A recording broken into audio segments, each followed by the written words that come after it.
Hello humans, bureaucrats, hurling enthusiasts, ice hockey honour defenders, bohemians and expats, and welcome to the Good Timeline podcast.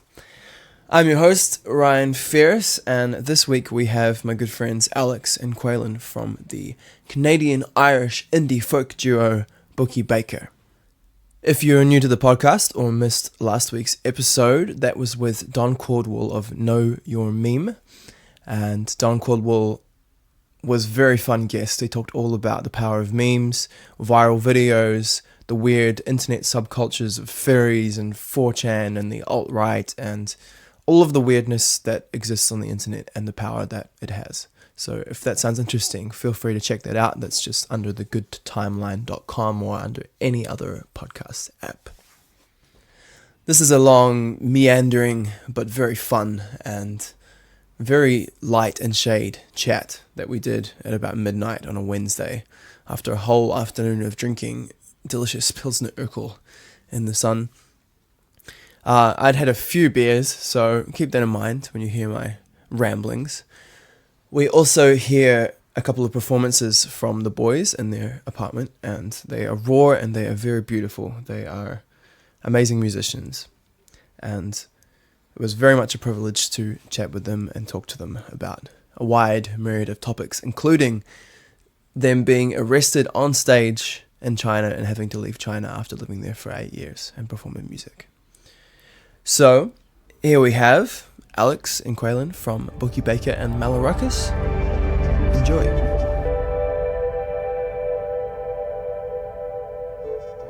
I love that there's no video. Just let my gut out. Yeah. How you looked. See if my gut was out. I should be removing items of clothing incrementally over the next. Might as well. As long as you paint a nice picture for the listeners. No one can see it, but we can imagine it.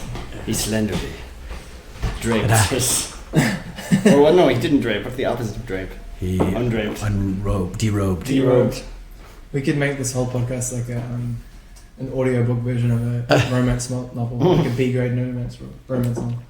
Funnily enough, and it's been my experience that the Irish accent doesn't lend itself to 50 Shades of Grey-esque. I took her clothes off, like, you know. Her tits were savage. And he took her off. Fucking grand. And her breasts were great. Fucking class. There's a story I heard recently about it wonderfully sums up the Irish psyche. It's already good content. We're fucking wasting it away. It really sums up the Irish psyche in one story in the mid 90s or the mid noughties in Ireland.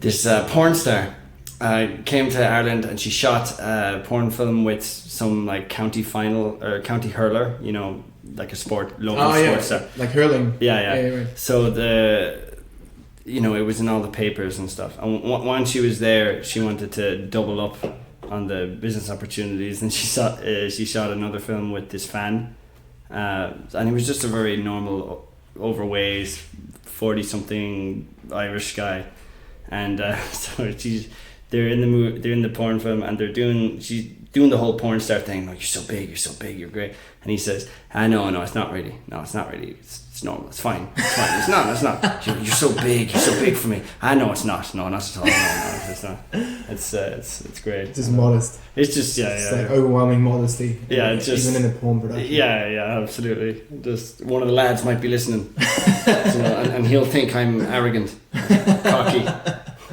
that's brilliant. Yeah. The naughties, not the nazis. Naughties, yeah, I think, yeah. So can you explain hurling? Hurling? People that, like, most people don't know what hurling is.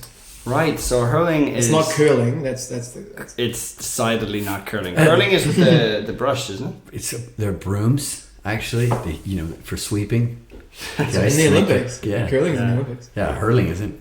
Yeah, hurling is not. Maybe we should quickly define curling and then define hurling. Well, I'm not the man to Well, define listen, curling. As as a Canadian, I feel responsible. You Yeah. know, I've never curled before. Sure. But it's like shuffleboard on ice, except you have teams of men and women to brush the ice to help the stone move faster or whatever. It's like shuffleboard. So then you get as close as you can to the center, and you try to knock the other guy's stones out of the way. And at the end, when your stones are finished, who is closest to the center?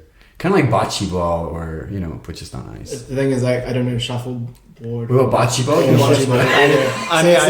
Lawn bowling. Lawn bowls, yeah. It's like lawn bowls, yeah. Right. Or pétanque, the French. Yeah, French exactly. version, yeah. Any Irish listener Pétanque. is thinking, oh, thank God you explained that. The difference. Bocce ball and shuffleboard. and curling, and now we're talking about hurling. Hurling is basically hockey on grass, more or less. So field hockey.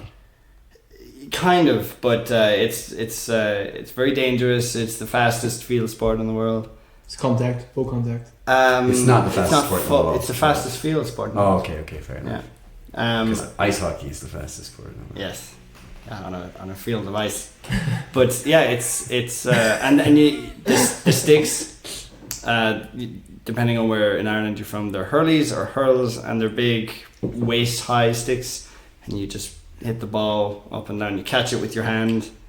They're like kind of paddles, aren't they? And the ball's Yeah. like the ball's the size of a cricket ball. Right? It's quite heavy. It's very heavy. It's I like a barely concrete, played basically hurling. like a concrete ball. Basically, I barely played hurling in my life, and I still have an arsenal of injuries. Yeah. Like I almost broke my hand once, and I barely played it. And they only added helmets into the game in like 2000 or It's something. very. It's a very, very old Irish tradition, and a lot of people say that the sticks, they look like weapons, and one of the reasons for that is that they basically were, when the English colonized Ireland, Irish people weren't allowed to have weapons, so the Irish army, Republican army, would move around the country, and if the English police would come across them, they'd say, you can't be here, and they'd say, oh, we're only playing hurling. No shit. They had these, sticks that looked like weapons, and quite similar to guns. They look like, so you can practice formations and such. Yeah. But kind of like capoeira, First time I watched a hurling match, I was in China, and I was having an argument with some Irish lads about hurling and ice hockey. Being from Canada, and talking about well, we've had a few pints, and suddenly we start arguing about things that have nothing to do with us, but claiming them as ours. The most violent. Ice hockey is the most violent. No, it's just like our sport. And then it was like there was some hurling final, and he's like, "All right, Alex, like, come watch." And I'm not going to do an Irish accent because I don't want to lose. I don't want to lose face and alienate your Irish listeners. And they're like, all right, come watch this game. It's the final. It would have been. I'm going to guess. What are the two big teams? Like Kerry's one of the big. Dublin. And I think it was Kerry. Maybe I can't remember the other. Yeah, okay. The other big team. And within the first few minutes of the match, the referee was just on the ground covered in blood, and I was like, all right, fair play. It's pretty tough sport. It's intense. Intense. Yeah, all right, yeah, fair play. All right, you guys are doing something. Yeah, it's crazy. So the gameplay of hurling, basically, you've got a ball that looks a bit like a cricket ball, heavy ball. You can hold it in your hand for 2 steps. Is it 3 steps? I think so. And then you can hold it on the end of this hurl, this paddle thing. People can tackle you, and you can hit it with the hurl, or you can kick it. Yes. And there's a goalie that has a giant hurl, and he can smash it across the field. And so people get hit in the head and face and body all the time with this fucking heavy ball because it goes really fast. Mm-hmm. And they also get hit accidentally, or maybe not so accidentally, by the actual hurls themselves. Yeah. And people used to get their faces sliced open and nose broken and stuff until they added helmets, but there's only, I don't know, 2000. It's it's a pretty, it's a contact sport, Yeah. but there's not a culture of fighting in the same way there is in hockey. Yeah, in the way that kind of blows my mind. And I never knew anything about hockey until I met Alex, really, and he showed me. I've been to one hockey game, but there's not a culture of fighting and such in the same way there is. It's not allowed. There's still a lot of honor and good, respectable. I mean that makes it sound like in fighting in ice hockey there's no honor. Like it's actually like fighting in ice hockey is if you watch it, there's this honor to it. Like it's a lot of it is okay. You've injured or attacked my all-star or like the star of my team. I have to fight you. And usually it happens like there's conversation before and the guy knows, I know what I did. All right, I understand you have to do this for your team. And there's like talk about it before the fight happens and they have the fight and like when it's done, it's done. And the referees let it happen because it's kind of like you're skating around, you're flying through the ice with swords on your feet and giant weapons in your hand. And this is kind of a way of like letting off steam and it's like kind of self-policing, and they're armored, right? They got pads and helmets and stuff. But this is the thing. So for the longest time, out of respect for your opponent, people would take off their helmets before a fight so you don't hurt your opponent's hand, which is crazy thing about, right? So then people started like getting knocked out and getting hit, and then they'd hit their head on the ice. So the NHL banned taking off your helmet. You're not allowed to take your helmet off for a fight. Didn't ban the fights. It was like the first game of a preseason after they had banned fighting. After they had banned taking your own helmet off. The first like match, just out of respect and like for each other, they found a loophole and they reached over each other and grabbed each other's helmets and pulled them off and then beat the shit out of each other. So like there's a certain, I don't know, like you watch it, there's a certain... It's a disgrace. Fight where I'm about to reach over and take your helmet off. Before, Alex, you mentioned that you watched hurling in China. Yeah. And both of you boys met in China, right? Yeah. Yes. And you were both teaching English. Well, that seems like a pretty good place to start. That's the rather long story. Yeah, I mean, when we met, I wasn't really teaching English. I had opened a business there. We met. Actually, I was home in Canada, and I owned a restaurant and a bar like that was also acted as a music venue. It was kind of like a hub for expats and Chinese who kind of missed living abroad and missed the live music scene, which didn't really exist. Strangely, in a city of 6 million people. This was Dalian, China. Yeah, Dalian, Northeast China, and I went back. I was doing a lot of the music, and I was handling who was playing, who wasn't. And there were a lot of musicians there, but a lot of them didn't know they could play there or whatever. And I was back home in Canada, and so there goes 50% of the live music. And then my business partner, told me, "Oh, there's these new Irish guys, and they're very good, and they just arrived." And so when I came back to China, he was already like a regular at my own bar playing. Oh, no shit. Yeah, we arrived in China, myself and my friend John, and on the very first night, we asked, liaison. We asked him, well, where can we go to play music? And he recommended Alex's bar, which was called A Cappella. And we went there, and the first night we ended up playing music. It was the first night. This was, when was this, 2013? Yeah. So wait, beginning of the end. We have to rewind a little bit more because, like, how do you end up owning a music venue bar in China? Well, you're from Canada. I mean, I went there originally. I was quite young, and I went to China. Originally, I just wanted to do something different, and I wanted a challenge. So I moved to the middle of China in this small city, and it was like the only one of maybe 3 foreigners in the entire city of 500,000 people, which is a village by Chinese standards. Yeah, they always say that. Yeah, like, I come from the small city of Dalian. It's like there's 6 million people here. It's bigger than Toronto. They always say, the first place I went as well, they said, oh, it's rural. It's more than 1 million people, more than the biggest city in my country. Yeah. And they called it rural. Yeah. So my first year there, I was teaching at a university, teaching business English and preparing future English teachers for their professions.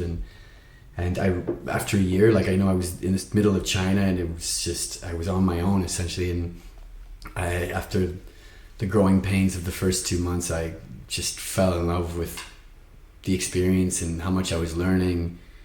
And then 8 years later, I was still in China. So I stayed for 8 years, and so fast forward, a few years later, I'm in Dalian, and I was I just wanted to play music, and I wanted to play anywhere, but there just wasn't a good scene. And I'd play at this one club, and they would like tell you to play Hotel California 5 times a night, and it would just like, all right, that's it, I'm not playing it. I played there once, and I was like, no, not for me. Anyway, after that, I just started to I realized there was this demand for this kind of scene, especially with expats, but also with Chinese, that they wanted live music. They wanted this certain party that they missed back at home. And I started throwing events. I'd go to clubs, and I'd say, give me 30% of your sales, and I'll pack your empty bar full of people. And we started doing this. It was a lot of fun. And then eventually just decided to open my own place, because there was the demand for it, and so you managed to make enough like coin from 30% to open. Not on my own, no, definitely not. I had a business partner, a local guy, which really helped. A local guy who handled all of the bureaucracy, all of the bureaucracy, and that was the law. All of the bureaucracy that goes with owning a business in mainland China. So that was the law as well, wasn't it? You have to have a Chinese business partner. Yeah. Something like that. It was just easier. It's not a law, but it's definitely easier. Oh, really? I thought it was a law. Now I think maybe, but not then. Oh, okay. Yeah. Okay, so you could have a wholly foreign-owned enterprise, but I don't know how it is now. Anyway, sorry. No, cool. So you found like a kind of a niche there and a demand. Yeah. And then you fill the demand, and you're like, well, fuck, I might as well just have my own venue. Starts venue. Everything comes over. Right. So by the time I got to that city, a cappella was the home away from home for foreigners. Yeah. So it was very nice, especially. I mean, any expat in the world can relate to this. That when you're living away from home, the community around you is obviously very, very important, and in China doubly so, because it's such a strange place. It's like another planet. So when you get there, you really need you really need support, some sort of a support system. So that was a cappella for a lot of people. Actually, I know I met most of my best friends from that period. I met there, and it was great. So we started playing music there the first night, and it was a great scene. There was a lot of music on every night. Our band Malaruckus, all the members, basically, I don't want to say we came up out of there. That might that was our hood. That might sound a bit too self-congratulatory, but we began there. Yeah.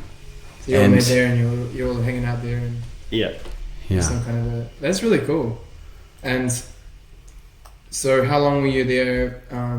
You met each other, and then how long were you there before you decided to start jam? How did you get together? Did you have a jam, or? Well, there were 5 of us, and you know how it is in a city with not that many musicians. The 5 of us played in various combinations of the 5 of us under various names. Oh yeah, right, yeah. Just, that kind of way. And it was in 2014 that the 5 of us under the. Actually, it was Horse Tiger first. Yeah, it was our first band name was called Horse Tiger, which in Chinese is Mama Hu, which is it's like an old Chinese idiom that really just means okay. It means like mediocre or I'm fine. Yeah. Like it's like in French like comme ci comme ça. It's kind of like the same thing. When you say like someone says like, oh, how are you? Mama Hu. Horse, tiger. Yeah. And people don't really use it anymore, but it's a very old expression. We just love the imagery of it. We had a real love of these Chinese expressions. We used to play a game, but the Chinese language, when you translate to English, is very, very literal. So you can kind of reverse engineer translations. So if you know enough adjectives, you can kind of figure words out. Right. So to give you an example, piranha, the animal piranha, it's Shiranyu. Yeah, Chiranyu. Eat people fish. Eat people fish. So kangaroo is bag mouse. Yeah. Bag mouse. Bag mouse. Yeah. Marsupials is Like that's have bag animal. So could you guess, for example, giraffe? 3 words. Think of like a Almost. very Long neck. close. Long neck horse. animal. Long neck deer. Long neck deer. Yeah. Long deer. Yeah. So it's Or great. sloth is Schulan, which is like tree lazy. Tree lazy. Tree lazy, yeah. It's Tree lazy. German's a bit like that too. Like sloth in German, it's Faultier. Faul means lazy. Tier means animal. Lazy Yeah. animal. Yeah. Very judgmental. Yeah, but then again, Yeah. so it's sloth. Mind your business. So it's sloth. Like sloth is the sin. Like Yeah, I guess in Bible English, was yeah, like I suppose, yeah. being lazy. What came first, though? Yeah. The sloth or the sin? Yeah. Definitely the sloth. Right. Yeah. Right. This is a bit of a tangent from what we were talking about. Just but, tangent away. Go for it. It's great. We used to work for a startup company, and I used to write articles for it, and In China. in China, and while they don't mind being judgmental about sloths, you know, hell hath no fury like a Chinese person offended by the national animal.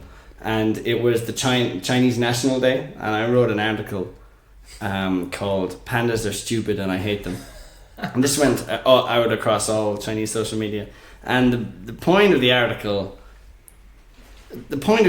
was pandas are awful because they've got no work ethic and they can't hold down a job and they're no role models for society in 2000.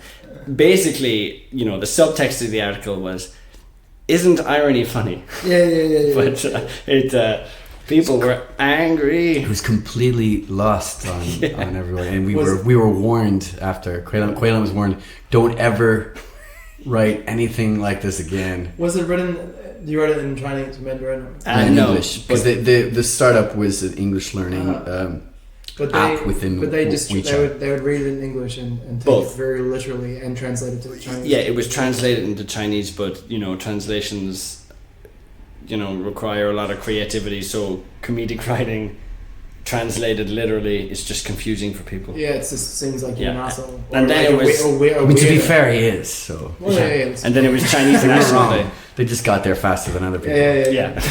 Right. But yeah, people were angry. But It's yeah. funny, like that. There's no like somehow there's no subtlety. Maybe only in English. Maybe Well, in Chinese is a different. I really think that you can tell a lot about a culture from its comedy. You know, a lot or of lack of comedy. Oh yeah, lack of therein, right?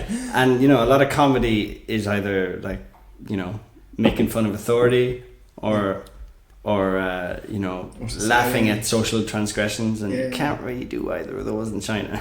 So all you have left is pie in the face.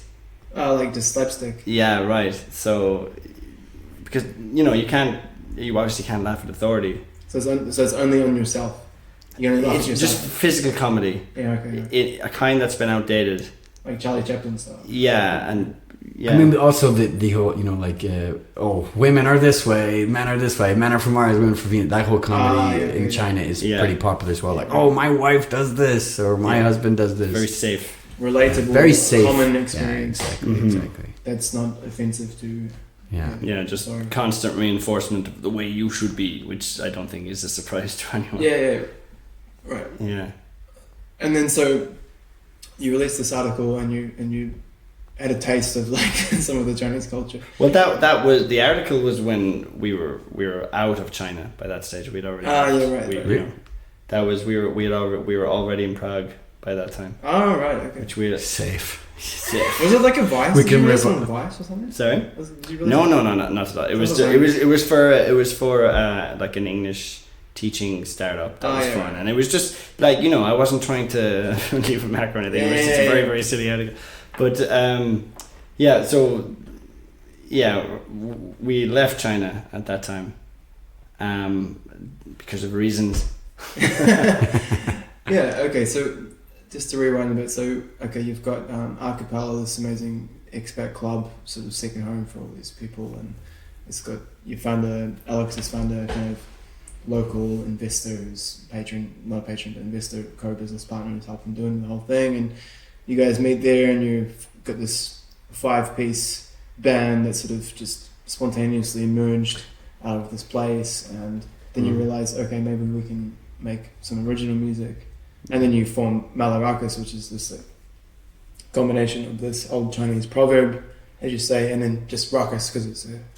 no, well, actually, our album title comes from a Chinese idiom, but like Mala ruckus. Mala is just a flavor. Oh, sorry. Yeah, no. It's yeah, Mala is a flavor. It's a word. I mean, it's a word that we don't have in the English language. It's a flavor that it's spicy and numbing. Like Mala, it's like Ma is numbing and La is spicy, and we really just wanted something that was, showed where we came from, like where we started, and also it was so difficult coming up with a band name, as I'm sure you know. Oh yeah. Every fucking domain name is taken. Every single. Which is every band. We were first Horse Tiger. Oh yeah, Horse Tiger was the Chinese idiom that our band was first called. We found out there was a band in California called Horse Tiger. No shit. Yeah, so we had to come with another band, and we spent about 3 months. Sushi Jacket. Battle Beard, which apparently is already a band name, or like a DJ or something. What else was that? Battle Beard. Wow. I Dream Different. Yeah, I knew you're gonna make fun of mine. I'm gonna make fun of yours. I Dream Different. I'm like, we're not a post-rock band. Yeah, I was really into post-rock. I Dream Different with a small I and 2 capital D's. Yeah. But yeah, Malarakas was just kind of out of. Yeah. Yeah. So I reckon we should, we could skip forward a bit. So the event. Yeah. The event. So we created. We were in Dalian. We started jamming, playing weddings, whatever, playing at the bar, mostly doing, okay, tonight's Bowie night, tonight's Dylan night. And then we got serious with it and we wrote an album and we recorded an album in a local studio, worked very hard on it. And then we were like excited, set to release it. And then you could... I remember we had literally finished that day, putting some finishing touches on some of the tracks. And then we went to the bar and we were playing music that night, and it was the acapella. Yeah. Well, this is the second location. There was a second location opened. So acapella started and then it got so successful that you could open a second venue, basically. More or less. Yeah, and we played in other cities as well. We played in Shanghai a few times and Beijing and stuff. And what's the other one? Shenyang. So then we were playing on stage, and then I remember the night because I was in the fear. Do you have this? Do you have the fear in New Zealand? The fear? The fear. If you've been drinking a lot the night before, this kind of psychological aftermath of a hangover, where the symptoms of it are like intense remorse for things you may or may not have said or done or not done, like sore hair. Like impending doom. The days when you wake up and you just... I call it gloom and doom. Yeah, he's repurposed it, which I'm not a fan of. But the meaning is the same. But every Irish person knows the fear. It's horrific. There are days I can't, I'm peeking out the window and hissing at people. Is that what the Ben Howard song's about? I don't think so. Okay. I don't think so. I love Ben Howard. Fuck that. I'd love it if it was. So you got the fear and you got doom and gloom. You've got the American continent version. I love how you said I remember it very well because I had the fear. You didn't need the fear to remember that part of your life. But this is like the start of the day. No, but I remember already on a bad I know because I remember it specifically because we were on stage and we played for half an hour, and I was fine, but I was in the fear, so I wasn't really performing very well. And Alex gave me a shot. We had a break and we talked. He said, "It's all right, man. Everything's good."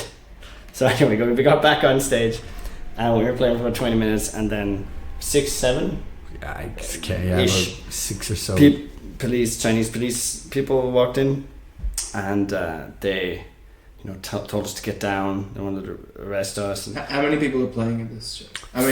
Watching it. Just us. 5 unnamed people. No, you're playing. But how many people are are attending the show? Oh, I mean, it wasn't a great deal of people because it was like we wanted. It was actually the first time that we wanted to really show our songs. So we kind of had like not a private show, but it was like a Tuesday or something. I think it was like an early weekday, and we're like, yeah, come in. We just want to like perform our songs for the first time. Yeah, you know the way comedians will often have like work in progress gigs. Yeah. And we had the freedom to do that there, so that was very nice.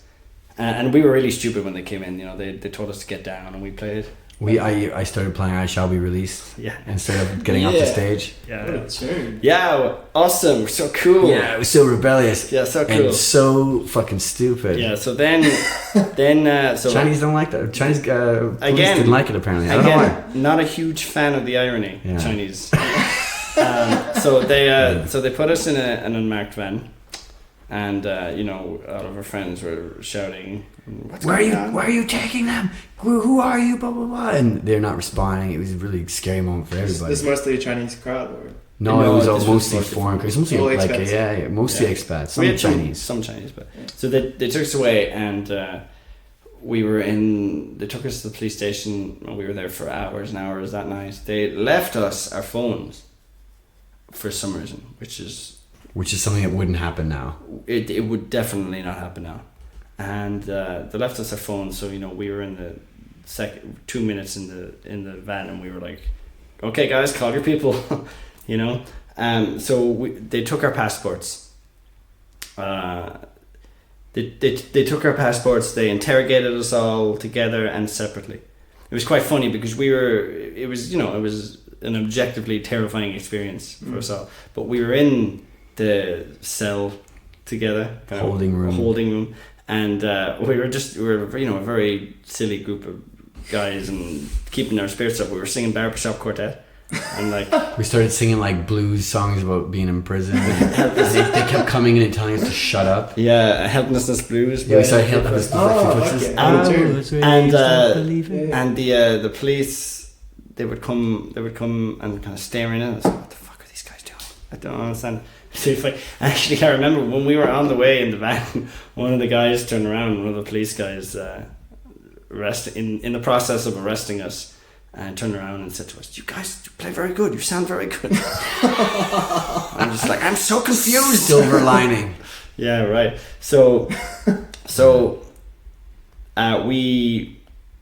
long story short, we were there for. We didn't stay over or anything, but we were very lucky not to. And we were called back in almost every day for 3 weeks. For 3 weeks, a month, thereabouts. And this began this psychological warfare. They'd tell us every day. We'd ask them to their face, "Are we okay? Can we get our passports back today?" They would say, yes, you are fine. I promise you I will give you a passport back. We'd ask them an hour later, and they'd say, no, I never said that. What are you talking about? Laugh to all his friends. They'd interrogate us individually, as a unit. You just try to get us to turn each other. We didn't really know what we were being arrested for. You know, we had no idea what was going on. Tuesday original show. And like, yeah. I mean, we have theories now. We have not only we have theories now, but we had people, you know, that like knew people that knew certain things within the circle of you know, what was going on, without getting into too many details. And we were at first we were told, oh, we have a photo. The police are not happy with the photo. We have a band photo that we saw this like in a junkyard. We saw this police car with the Caolan or whatever it was on the side of it. A Chinese police car. Like, oh, this is cool. We can take a photo with it. And it's like, you know, shows people abroad like, oh, we're a band from China. You know, it's cool. We didn't think about the. What are you saying? You had some kind of a promotional thing. We had a band photo that involved that had a Chinese police car that we found in a junkyard. We didn't think about what kind of the fallout of that would be. It didn't occur to any of us, and we still don't. We now at this point we still don't think that was the reason. Yeah, but we have information. We heard that at first. It wasn't. Some people were speculating, but we don't think that was the reason. In the end, what we've come to believe is that and the way it works there, at least at the time, was somebody with reach and influence who wanted us to be in trouble. They picked up the phone and called somebody, you know, at the station and said, I want these guys to be in trouble. Whether it was they wanted us to be in trouble, or whether they wanted the establishment to be in trouble, or like the restaurant, because they were a competition that was doing well, like that we don't know.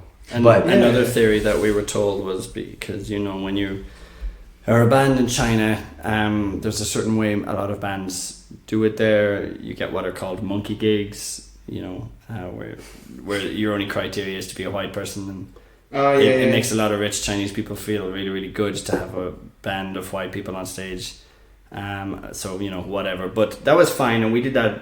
Everyone's done them, you know, they pay well, and they can be fun if you've a group of friends. But we got to the stage where we weren't taking this music seriously, so we didn't want to do them anymore.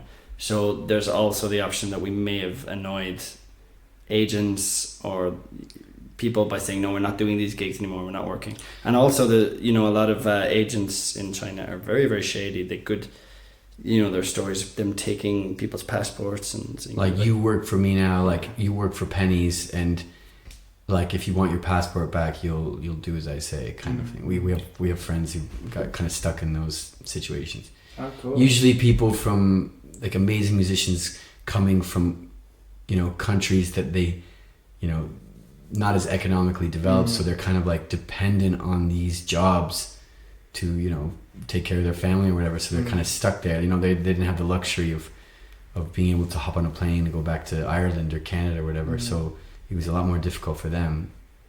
But yeah, so there's a lot of shadiness around it. We have a lot of theories about how it happened. During this time, during the 3 weeks, we were getting pulled in, pulled out. We're trying to solve this problem, and, you know, we won't go into too many details for reasons, you know, to protect certain there people, are like, still some people there of how we, you know, how it was resolved. But there were every day, there were some days where we were told by people who knew people in the police that were like, oh guys, just let you know, everything's gonna be fine, like it's all sorted, and like doing okay. And then we're like, oh good, thank God. Next day, guys, you need to call your embassy, like anything could happen now. And the next day, okay, now everything's gonna be fine. And then the next day, the peak of this happened when it suddenly, like, we got the call, guys, tomorrow morning you will be arrested and taken to jail. You'll most likely spend about 6 months in Chinese prison, and then after you'll be deported to your country. So contact your embassy. So we all contacted our embassies, and we were like, fuck. Yeah. Like, this is it. Like, Don't Chinese go to jail. your embassy, just like hide in your embassy. Right? Yeah. So this is, but like my embassy didn't really do shit, because they're like, you know, we gotta keep. I knew someone with connections to the Irish embassy, and you know, I put out the feelers, and the Irish embassy's response was something along the lines of, well, you know, if you broke the law, then you broke the law. So thanks, Irish embassy. Like, what is the law? Yeah. So but I mean, the embassy pretty much said, okay, like, we'll, like, within your first day in prison, we're gonna have a representative go to you, check if you're doing okay, and that's fine, you know. But like, pretty much got the same thing from the Canadian embassy, because, you know, if it was any other country but one of the most, you know, one of the strongest economy and fastest growing economies in the world, you know, if it was any other country but this country, or, you know, or a similar country, that would be like, don't worry, we're gonna help you with this. I imagine, you know. But China's like, oh, like, well, you're on your own. But it was scary. So our last night, we're like, okay, this is happening. So we were in, when we got the news. I think I was in my bar, and I think Caolan might have been with me, and there were a few of us together, and we just started drinking, and then we started contacting our friends. We're like, guys, this is it, heading to the big house. And then it was a crazy party that night. And we genuinely believed we were going to prison the next morning. And as Alex said, like, you know, day to day we get information, but sometimes it was worse. Sometimes we did a lot of drinking that month, and some days we'd be drinking outside, and at 2:00 we get a text message, pack your bags because you're going in an hour. And then an hour later we get, no guys, you're fine, everything's sorted. And sometimes it had that much frequency for almost a month. So we didn't have our passports, and you don't have any rights in China. The laws are as vague as they want it. And we have friends who have been in jail in China, and like they just have, it's just some Dostoevsky's type person. Like it's not like, oh, they torture you and there's, don't drop the soap. It's like you are completely isolated. You don't go outside. Like everyone, you might get like 30 minutes a day outside. Sorry, I'm using quotations. That's outside, which is really, you're in a concrete room with bars over the ceiling, and you don't have anything. You don't get, if someone doesn't know you to bring you fresh underwear, you don't get it. If you don't get, if people don't bring you things or money to buy things, that you're completely isolated and no one talks to you, no anything. So it's just people come out of there like completely changed. And you've heard, your cell might have a hole in the roof so you can see the sky, so you can see the sky to know what you're missing. That kind of mentality about it. And like in retrospectively, we were very lucky because we didn't go to prison there, but we almost did. And by the time it was over, we got out of it. We were very, very lucky to get out of it. We were just determined to get out of China. Yeah. So we one important, sorry to interrupt you, one important thing that when we got out of the situation, how we did, without going into details, we were told, okay, everything's fine. You're allowed to live here. You're not being deported. You're not going to jail. But Malaruckus is never allowed to play in China. You are never allowed to play live music in China. So now, sorry. Yeah. I mean, like there's so much to say about China because there are so many people I know still living there, and look, it's a great place to live for a while, as far as I'm concerned. Yeah, sure. It's like another world. Yeah. In fact, after this happened, I had another friend who owned an Irish bar, and he used to ask me to kind of give an introductory speech to younger lads who came over to China, and I used to say more or less the same thing. I used to say, look, when you come here and you walk down the main street, you're going to see a H&M, and you're going to see a McDonald's, and you're going to see a Starbucks, and you're going to start thinking, okay, I'm in America 2.0, or I'm in a developing country that's on its way to becoming America, or something along the lines of that. And it's just not. Like the thought processes from first principles are very different. The assumptions, the way people think are completely different. Like, if that whole experience taught me anything, it was, would you like, Game of Thrones? You like Game of Thrones? Okay, so We're not talking about Game of Thrones. Yeah, it's still it's still fresh. It's still fresh. It still hurts.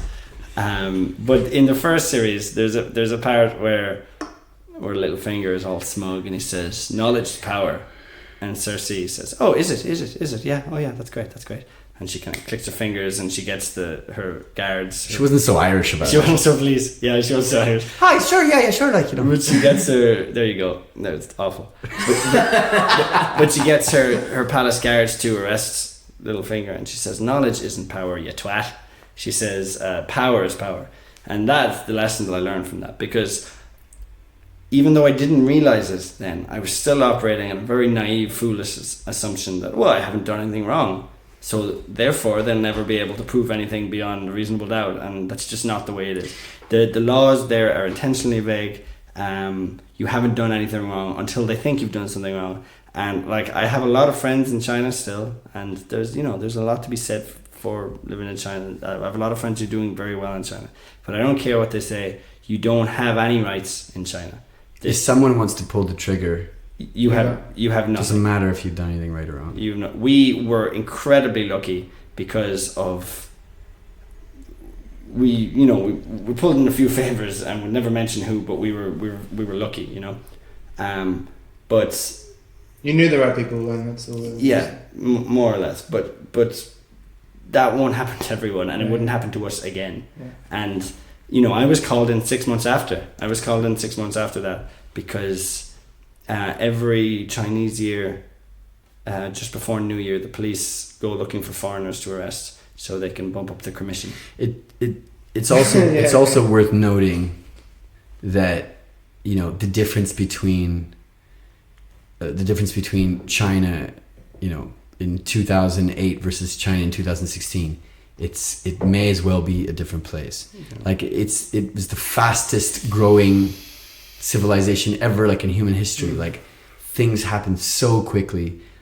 I always joke around with my friends back in my hometown of Guelph, and I would say like, I was leaving, I was at my home and they were doing work on the road and just, repairing the pipes or whatever. And I'd leave Canada in September and I'd arrive in the city I was in, and they'd start laying ground for a hotel. And by the time I left 9 months later, the hotel would be up and running. I'd go back to Canada and they'd still be working on that road. So like, just to give you an idea of how fast things move. So that's just like speaking when it comes to infrastructure, but politically, as soon as Xi Jinping took over power from Hu Jintao, the previous leader, there was his like main thing was kind of to appease the people's anger over corruption, and that like he went after high profile targets and then worked its way down, and people were afraid. So there was once upon a time where it was, in Chinese they call it guanxi.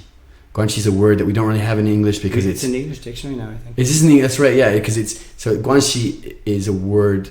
It means, it's like kind of saying favors, but it's not favors, and it's like saying networking, but it's not really networking. It's also a bit of bribery, but it's not just bribery. It's like all of these words together. Guanxi is just like, what kind of guanxi do you have? Favor, status, fame, bribery, corruption. At the end of it, it's about influence. Connections and influence more than anything. And so back then, it's like, it didn't matter what you did. If you had guanxi, you could get out of anything, right? So people are like, there's not many people in Chinese jails. They're like, there's always someone you could talk to do a favor for. You're not exactly giving money, but it's there's always a favor you could do somebody.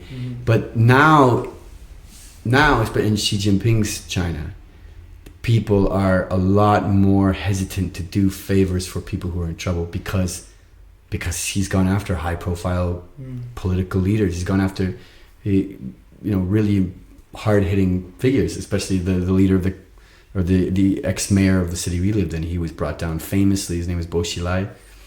If you don't know him, check him out. It's a very, very big story. And it was just so like China had changed so much. So like back then there was a way to get out of certain things, but now it's there's we don't want to mislead you. It's still an unbelievably corrupt, ridiculously corrupt place. It's just corrupt in a different way. You know what I mean? It's not like legal or anything. It's just and also I feel like it's important to say China is not one country. It's 100 countries. With just be careful what you say. I just mean, we haven't already said it's 100 countries under one name. The fact it's so big and there's so many people unified under one flag. It's unbelievable that they hold it together. They really have to hammer home the identity. You are one people. You are one people. Chinese people would often eat something and say, this is not suitable for the Chinese taste. I mean, you'd never hear an Irish person say, Irish people don't like this. European people don't like this. Yeah, you know what I mean? It's just that'd be the equivalent, right? Yeah. Right. The equivalent of making the whole of Europe one country. It's actually what they've done in the States, and the States have not quite comparable, but almost comparable diversity in different cultures that live in the States. From what I've heard of political candidates that have travelled to every state, and they are mind blown by the diversity of culture, just even in the US, which everyone's seen as a entity since like the 1800s. But I mean, China is like I don't know what 3,000-4,000 years old at least, and it's 5,000 years There you old. go. Five There you plus. go. Yeah, and You hundreds of talk to a different Chinese person for regions. more than 5 minutes, they'll tell you about their 5,000 years of culture. It's one of the lines that they say. Yeah, And I yeah. always used to say, oh yes, Irish people too. We have 5,000 years. We have buildings older than pyramids. Yeah, yeah, And yeah. they'd say, what? Yeah, the Celts, man. Lots of fucking awesome. Yeah. Yeah, so it's kind of incredible that they've managed to unite Yeah. such a vast area of land and a vast area of different cultures, and Yeah. and Xi Jinping's the weird thing about that whole scenario, and I don't know much about China. I've never been there, Mhm. but the way that I Lovely, like to lovely look place. at, huh? Lovely place. Oh, it's a lovely place, I'm sure. No, but I like to look at I like to kind of examine the world through a geopolitical game theory lens. Right. So if you're thinking about most of the Western democracies follow 3 to 5 year election cycles, Mhm. and it like flips between left and Right. right. Sometimes it gets a bit more nationalistic, sometimes it gets a bit more communistic, whatever. But by the very system and like the structure of the system that the democratic sort of representation is built upon, they have to use these like very short term periods that they focus on. So Right. Yeah. it determines their policies, it determines their candidate, it determines a whole lot. Whereas you look at Xi Jinping, he's a true he looked at China, like China was dynasties, and they had people in power for 50 years, 80 years. Whatever. Yeah, there were emperors in China up until 1909. Not a lot of people know that. It's so Yeah. recent. And a lot of the dynasties were family dynasties, and they had similar aims over, and they looked at things on a grand scale, not at like 4 years. They looked at things Yeah. like, what do we want to achieve in 100 years after I'm dead? What do I It's want the to make? same. Yeah, yes, exactly. That's what I mean. Yeah. So Xi Jinping is following along those lines, and Europe's already been through our industrial revolution. We already had our children in the factories. Yeah. We already pumped the coal into the atmosphere and like cut down all of our forests, and we reaped all the benefits. We've gained all the wealth. Yeah. China are just catching up. They're doing the same shit. Mm. They're doing it potentially better than we did it. And Yeah. Xi Jinping, Faster at least. yeah, faster. And without democracy, Xi Jinping can say, okay, in 40 years, I can achieve this. I can achieve Mhm. this particular goal, and this particular prosperity for the Chinese people, and this particular energy acquisition, and this particular whatever. And I'm not saying it's good or bad. I don't fucking know. But all I'm saying, it's just a fact, and it's interesting. And I feel like democracy, it's amazing, and it's been great. But at the same time, if you're looking at the whole globe and like how we need to coordinate for the next 100, 200,000 years, 100, 200, or 1,000 years, or 10,000 years, whatever. 4-year democracy election cycles aren't gonna fucking cut it. Absolutely. And I mean, there's so many interesting things in there you could say. First of all, you can take me up on this in a minute, but the 5 to 7 year election cycle in Ireland or in Europe, America, wherever have you, is just decimated by the amount that you can do by having a 10-year, 50-year, 100-year plan. It's just progress. Yeah. I'm not putting a value on that progress. I'm not saying it's good or bad. If there's anyone listening who is confused by how I stand in it, Neither am I. I'm not in favor of China. I am not a fan. But also I think that Europe and America and a lot of developed nations have lost confidence completely in the idea of, like, say, nationalism. It rings false in your ears. It sounds like a dirty word, which for me it is most of the time. But the values that go along with your country traditionally, we now have made a virtue of questioning them all. We all say, is it a good thing that they even exist? And there's no time for that thought process in China. It just doesn't happen. So so there's no second guessing at all. It's just, we are Chinese. We are. Yeah, and like if I look at a lot of things through like a utilitarian lens, right? And honestly, I don't know fuck all about Xi Jinping. The only interviews I've seen with him seem to be very scripted and very about his past and stuff, and that's cool, whatever. but he's obviously very intelligent and like very. I don't know. That's all I know. He must be very intelligent. Well, he must be, yeah. And driven at the very least. Yeah, and the thing about him is like, okay, maybe. Sorry. Let's open our beers. Let's open our beers at the same time. Yeah. ASMR, we're gonna have like multi-stereo effects of the different beers.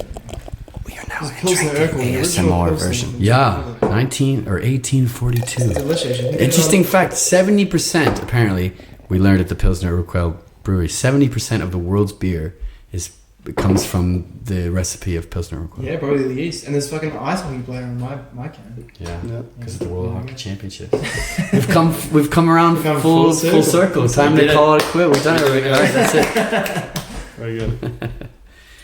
Sorry. So I reckon we talk about China for like another few minutes, and then I reckon you guys can maybe play a tune. Great. If you can. One last thing I'll say about Xi Jinping from China, from a completely ignorant but slightly observational point of view, is that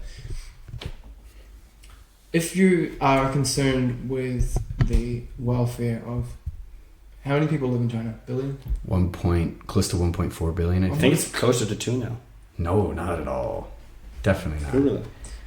1.4, I'd say. All right, look, find that, and then we'll continue. Is your phone on? Sorry. 1.386. Really? Yeah. It's the current one? Oh. Yes. Okay, sorry. I just thought it No, that's cool. sounded No, like thanks. a change in my headphones. That was the 2017 consensus. Or What was it, sorry? Like just under. It's probably about 1.4 billion now. Yeah. Okay, so you are the leader of a huge state that covers a multitude of different cultures and languages and Right. cultures and whatever. And you have to, if you have somewhat of a good intention, you have to figure out what's the best outcome for everyone in your jurisdiction as some kind of a lord or some kind of Right. powerful person. What's going to be the best outcome for those people? Perhaps if they're all united, civility is upheld and prosperity is slowly increasing, economic prosperity. So wages are increasing, housing pricing is going down. Everything that we like about the developed Western world is like slowly coming into place. Good internet, blah, blah, blah, whatever. What happens if you have democracy in China with 1.4 billion people? Right. Oh, it would never work. There you go. You have all of a sudden at least a bipartisan split, Right. but more likely dozens and dozens of splits politically. No one can fucking agree on a thing. No one can make anything happen for everybody, and you probably end up with a baseline suffering for all of the people, like much higher than you would on like a theocracy, not theocracy, a technocracy or whatever the hell China is, oligarchy, whatever you want to call Right. it. So you look at it and you go, okay, if I'm Xi Jinping and I want to do the best possible good thing I can with this power, perhaps that's what you do. Perhaps you do put mass surveillance. Perhaps you do hit down hard on anything that might cause civil distress because that impacts everybody else, and the greater good is more important. That's the thing that I see about China. And I come from New Zealand. We have 4 million people. I'm free as fuck. I can do nearly anything I want. I don't want to live in China. It scares the shit out of me. But if you happen to be born there, maybe it's the better option. Yeah, As long as you're not a minority. As long as you're not a If you're not a Muslim Muslim, and Uyghur. Or- not Uyghur. Or even Or anyone. outside the right circle, And the horrible nature of this thing is that he's probably considering those a gain on the greater good of 1.4 billion people. And then you go like, okay, there's like a tiny percent that could cause problems.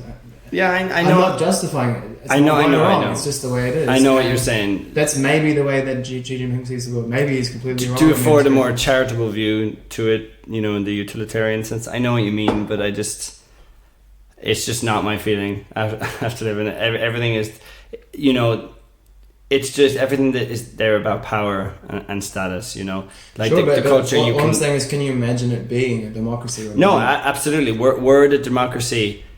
As I said, it's 100 countries in. If it was a democracy, it would be. It'd probably be where it similarly is now. It would be run by by communists, because you would have the. I'm sorry to cut you off. It would be by the uneducated masses, which like the farmers from the West would vote in a Mao-like figure again. So it wouldn't be probably much different. Well, I don't think separate nations. Absolutely, that's what I think would Yeah. happen. It's too big. You know what I mean? When you're in north of China and then you go to south of China, there's almost nothing in common except the things that they were told to have in common. You know? So my optimistic hope. This is the last thing I'll talk about China, and then you guys can. Yeah, sure. My optimistic. I try to look at the world through an optimistic lens. I really hope that Xi Jinping is just trying. I mean, like every massive leader in the world is evil. They have to do like a certain amount of evil as part of the job. And I really hope that he's doing the least amount of evil as possible that he can in order to try and make the best good that he can for his people. And that's what I hope to see China through that lens. At the same time, I don't want to live in China.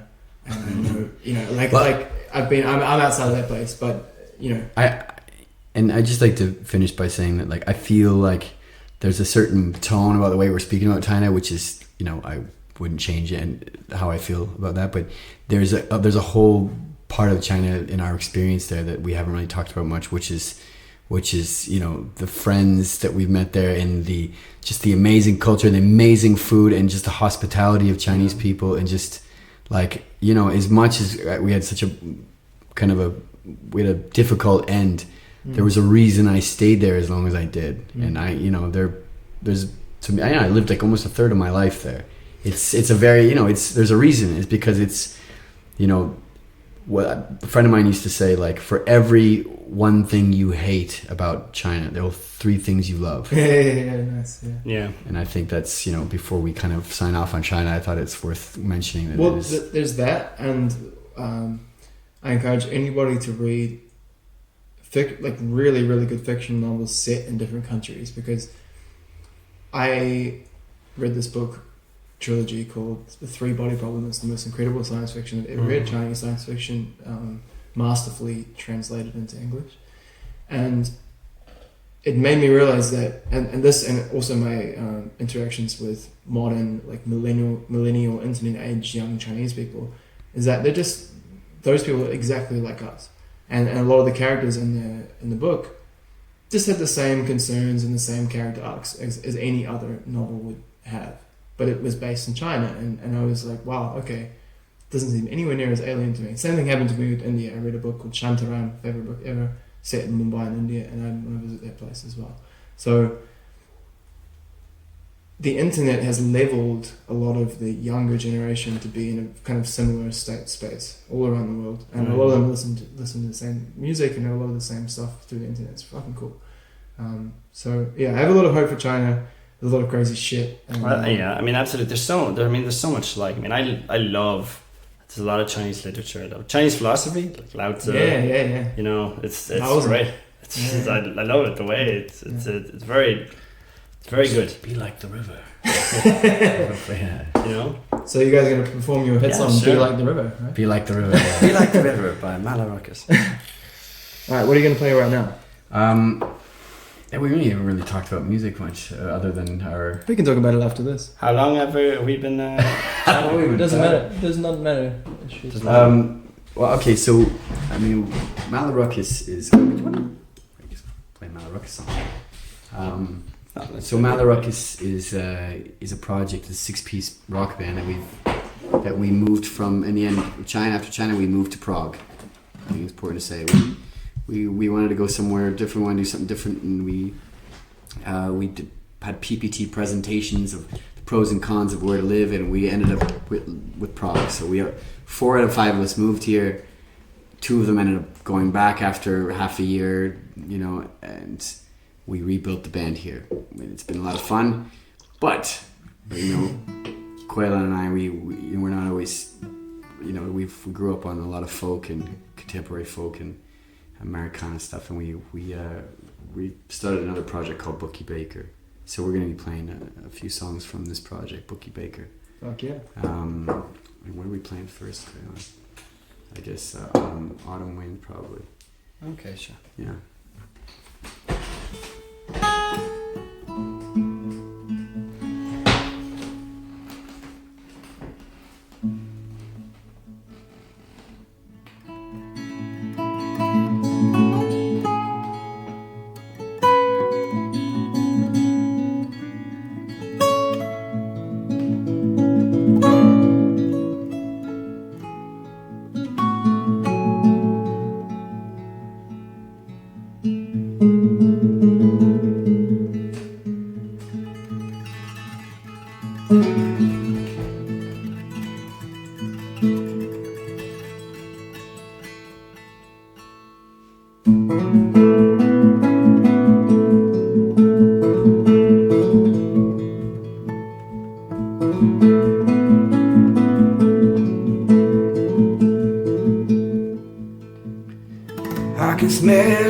in the air, sublime, sublime.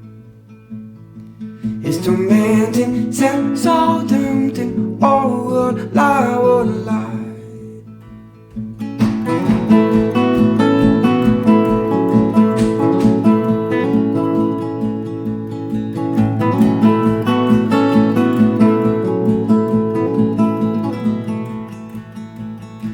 I can feel our breath escaping long after long. It's one after one till it's gone. Feel the way you could just embrace it. Surely crush you in time.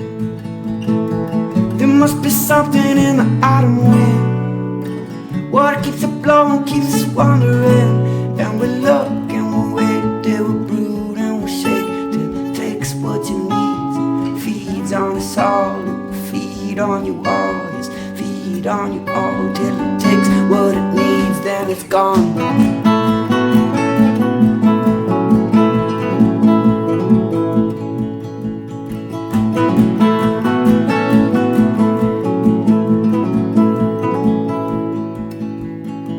Bones were shaking, hearts were breaking, stories left lost in time.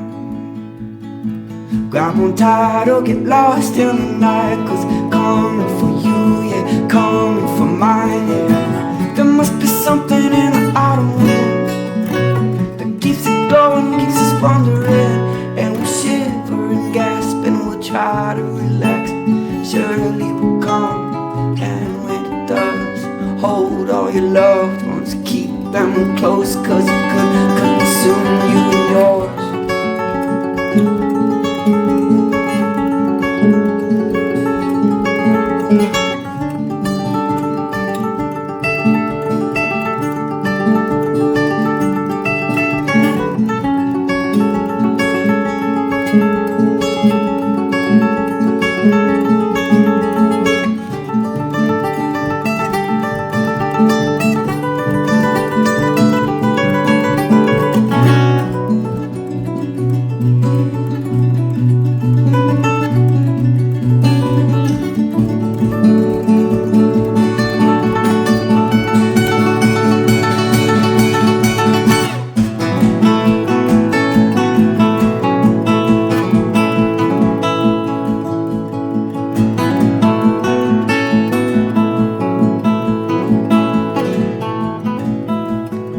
Stick with me, girl, we can be a stone.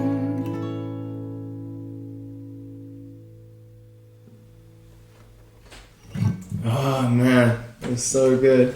Thanks, man. Fuck yes, I missed that. Ah, tell me about that song. That song. The song is called Autumn Wind, and I mean, it's funny because it started because like in Prague is such a funny city. It's such a interesting city where like there's just when spring comes, there's just so much energy in the city. There's so much happening. Suddenly everyone comes out and people are like you're seeing people you hadn't seen in 6 months, and there's just a certain energy. And it's then autumn comes and it just gets cold, and there's this gets gray and gloomy. It starts to rain a lot, and just you can feel everyone's mood kind of change and drop. So it started about that. It kind of really started writing it based on like Caolan and I were like arguing about something, and I just noticed that we were both down and everyone around us was down, and the line kind of started about that, and then it grew into something more, which is just it just kind of, I don't know, it turned into something more of like, this is, things are up, things are down, but like this something is coming in many, I don't know, I'm always so horrible at explaining lyrics, but just there's always going to be these great feelings, and they're going to be followed by these horrible moments. Seasons are a very long term and repetitive sort of expression of the yin yang, or the like positive and negative wave thing, like peak and trough thing that's like inevitable in life if you want to be a human. There's a little slight, no, seriously, there's like a slight tirade here. Like Let's go on a slight tangent and then come back to the song. Yeah. A little bit more of Caolan's vape. Oh, please. Help yourself. It's delicious. It is delicious. So, at this point in my life, right, and a lot of people will have a point in their life where it's like a lot of suffering and a lot of shit's going down. And they'll look for some way to relieve that. And a lot of people use drugs, or they use some religion. In my case, I found Eckhart Tolle's book, The Power of Now, which is basically Buddhism repackaged in like a Western way with a bit of New Age mysticism added in, and a bit of his own flavor. And if you took it from a good baseline, it's probably all good. But at that point in my life, it was not good. And he admits in the start of his book that he was in the worst trough of his life, and he ended up in such a bad place that he was ready to die. And then he had some kind of enlightenment moment, and he went homeless, and then he was like, but he felt amazing for like months on end. He didn't need anything, and he had this kind of spiritual awakening experience. And I tried to follow that down the rabbit hole, and it caused me to make some bad decisions. And one insight that I gained was that, okay, you've got humans and human apes descended from, like Homo sapiens descended from apes or whatever, and we have the peaks and troughs built into our experience. Absolutely. Yeah. If you want to be a human, you're born, you have a family, whether it's your real family or some kind of adopted family. You go through some real hard shit, or you don't, but everyone does in their own way. You often meet a partner of some description. Up until recently, a lot of us have had children, and that's a part of the experience. And then you die, and then a lot of other people around you die, and that's like the experience. It's this sort of wavy peak trough thing. And as long as you know that the troughs are coming, and then when you're in the trough, as long as you know the peak's coming, then you might be okay. The monks and the very religious people and the spiritual people, the ones that manage to escape that cycle and just have no suffering and no attachment, yeah, sure, that's a path, right? You might be able to get to the point where you're so the observer, you're such the thing that's behind the ego and the thing that's in front of you that you don't really care if someone dies. You don't really care what happens to the world. You don't care what happens to you. And that's cool. Like, if you want to go that way, that's fine. But that, in my view, that's like another branch of some other species. It's not a human. Mm-hmm. Yeah. You're missing out on like the human ape thing that we are. And there's nothing wrong with it. But if you want to be a human, you're here to feel shit. Well, hard shit, great shit, Summer, confusing shit, summer, fucking bleak winters, getting nearly arrested in Chinese prison, whatever the fuck it is. That's like part of it, and you will die, and then you won't suffer or anything anymore, and you'll have all of those things. So there's like a nice dichotomy there, and I mean, you can do the spiritual path, and you can have equanimity, and a lot of these guys come back to society, and they try and teach, and they try and do some things, and that's cool, and a lot of them retain a bit of humanity. But it's just important, I think, to this one insight that I gained was like, okay, well, if I'm a human, I'm going to experience some shit, and that's okay. Yeah, that's okay, right? and that there are benefits to being, what's the word, like, keeping detached. Yeah, there are benefits to keeping everything at an arm's length. Not to sound like a total tool now. No, but you can do it for most. Like the thing is, like, I think you can take both. There's drama. There's like so many things in life that you don't need, that don't matter. You don't need to fucking expend emotional energy worrying about that shit, and just that's all good. Then there's like deaths, and then there's like love, and there's like all these really powerful things that you should, if you want to be human, take fucking notice of and get involved in, and or like serious betrayal or violence or whatever. If it happens to you, fucking be there. Yeah. But if you're worrying about the latest thing on social media, or you're worrying about just gossip or bullshit, that's the thing you can. Yeah. There's a balance. But anyway, there's a long tirade from your point of like the song you're saying is about like the autumn moving into winter, and right, like Okay, they're right. Yeah, I mean, Yeah. it's just this kind It's of just like long cold- long trough that everyone Yeah. has to ride, and especially in Europe. In New Zealand we have winter, but it's nowhere near as hardcore as the like inland Europe Yeah. one. It's fucking freezing. Yeah. Well, it just kind of facilitates moods, doesn't it? That Yeah. are over there. I mean, not to sound like too much of a tool, but you know, life is suffering. Suffering is inevitable. I mean, that's pretty true. You Yeah. kind of have to, like you say, weather the storm, like the troughs, the ups and downs. For other people, you know, like mental health is a thing that you know requires maintenance. For me, for example, it's not something I really considered a decade ago. I was 29 4 days ago, so it wasn't something that I considered important a decade ago. Now it's something like I have to look after more than my physical health. Yeah, you know, yeah. I'm a skinny guy, so I'm quite lucky in that way.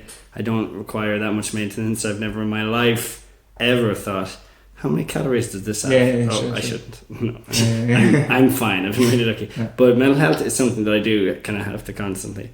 I mean, it's funny you mentioned the meditation, and there's a lot of meditation practice in Prague, and I got really into it for a long time, and I went to Dzogchen, and I went to Dzogchen. I went for a while, and then I went to another one, and I felt disingenuous because there's a lot of talk about you know, the spiritual aspects of it that I don't. Chi and things like Chakras Yeah. and not in Dzogchen, but just things I don't buy. Yeah. But if you can get your hands on the secular Yeah. meditation, I mean, it's fantastic. I did it for like 5-6 months all the time every day, and then there was about a year where for some reason I stopped, and I've started again a few months ago, and it's just like, you know, rinsing your brain. So, Yeah. you know the old Nintendo cartridges where it feels like doing 20 minutes of meditation is like, and like, oh, I feel great. Zelda cartridge. Absolutely. Yeah. GoldenEye 64 cartridge. Yeah, and you know, it's a bit of a crisis of meaning at the moment, right? And especially with young people, and Yeah, it's a minefield because yeah, a friend of mine said it recently, and it's, you know, this thing could have been said at any time in the last 30 years because the perception has always been the same, I think, for mental health, even though in practice it hasn't been the same, but the perception has always been, at least in Ireland, that up until recently no one talked about it, and now everyone talks about it too much, and what was once not talked about and you were supposed to be the strong silent type, especially as a young man, now it's trendy to have some sort of mental health. yeah. And That's a that bit- could have been said, and it was said 20 years ago when I was a child, and people said that. I don't think it was true back then, but it could be true now. But again, your perception is very wonky, so it's hard to say. But it's a minefield, you know. I mean, I like the more awareness, basically, the better, I think, because when I was growing up in Ireland, there was a huge stigma against any sort of mental health talk, you know. Now I like the idea of, if you break your leg, you go to a doctor, and if you need help mentally, then you go to a head doctor, you know. It's good, I think. Yeah, I mean the thing that seems to be more apparent right now is that there's like a meaning crisis. It's like okay, you've got it's been actually quite well established that the chemical basis for depression is like nearly almost bullshit. Like there is like a very small subset of people that have a chemical hooks or a chemical, you know, that's for addiction, but you also have a chemical imbalance theory of depression. But they've also found like, okay, it's too simple, right? Like serotonin, you know, it's like neurotransmitter, integral to consciousness. You don't have enough, so you're depressed. If you have too much, you're, you know, okay. But in research, they found like people that have high levels of serotonin can be depressed, and people that have lower, like the normal levels of serotonin, can be totally fine. So it doesn't quite line up in a causal way in that manner. There is definitely a percentage of people that have like just straight up chemical imbalances and they're fucked, and everything else is all good. But it seems like on the other side, it's like either they're imbalanced in some other way, and another neurotransmitter like GABA or dopamine or whatever else that can be modulated through sleep or diet or exercise. Or they, 200 years ago, you had a role, you had a religion that told you your morals and your worldview and your death view and everything, and you had a apprenticeship or whatever, some role. If you're a woman, perhaps you just looked after the kids and looked after the household, and or the man, you were like a blacksmith, and your father was a blacksmith, and his father was a blacksmith, and you just knew what you had to do, and you gave value, like a significant amount of value, to your family and your community, whatever back then. Now, like some ridiculous percentage of young men in America are just playing video games all day, and they find more value in that than going and working in the workforce, because if they're unskilled, the work is just shit, and it's unfulfilling. And so that seems to be what like the crisis is right now. It's this meaning crisis. I would say no one feels like their life or their work or their time has any meaning to them or anyone else. It's just fucking waste, and you combine that with like the loss of religion and like nihilism, which nihilism I don't think is actually bad, but if you don't have any sort of optimism to mix with it, it's just terrifying. Nihil comes from nothing, so it's like nothing. You want an optimistic nihilist? Yeah. There's I don't care about anything, but I'm fine with it. Well, yeah, but but the thing is, you don't have to say I don't care about anything. You can say, okay, as we talked about before, you have a human experience. What's important? What is real? Okay, I feel things. I'm conscious. That's real. And then, why do I feel like that? Well, okay. Yeah. And then you follow on from that. And if you can find a way to give value to the world that also allows you to live, which is like most of our history, even for shitty jobs, then you probably feel okay. But if you can't find a way, to spend most of your time that's giving value that also allows you to live in trouble, I mean, it's getting worse. I do think people will look back on this time that we're living in right now and see it as the beginning of the loss of meaning crisis. Yeah, totally. Most of our generation, in the last half a decade, it's slowly beginning to dawn on most people in our generation that probably none of us will get on the property ladder ever. So then, when you turn to that, a lot of people turn to, social causes. Fair enough, good. Fair play. Fair play to you. Fair play. But it's very concerning. The old, stable, familiar roles that your parents grew up in and raised a lot of us in, especially are in many ways not only gone but outdated and wrong. We shit on them. Yeah. And so blatantly, and they have their own set of problems. We're always gonna have problems. Yeah. But it's just it comes. I read this book called Neither Ghost Nor Machine, and it's based on the work of a guy called Terence Deacon, and most of science has been concerned with the emergence of energy or life, or how things interact physically, or but they haven't really focused on the emergence of purpose, which is the same thing as meaning, really. Like, if you feel like you have purpose for what you're doing, then it has some kind of meaning and you feel fulfilled. And this theory posits that as soon as selves emerged, which includes pretty much any life, anything that's going against chaos, which is most of the universe is just nothingness and entropy and chaos. For some reason on Earth we just have this abundance of life, and it's very robust. It's been there for billions of years as a thing, as a dynamic system. And life, as soon as the first bit of life emerges, it's like a little self. It has membranes that allow things in and out, and it reproduces, and by default it has aims. It has the aim of living and not dying in the next moment.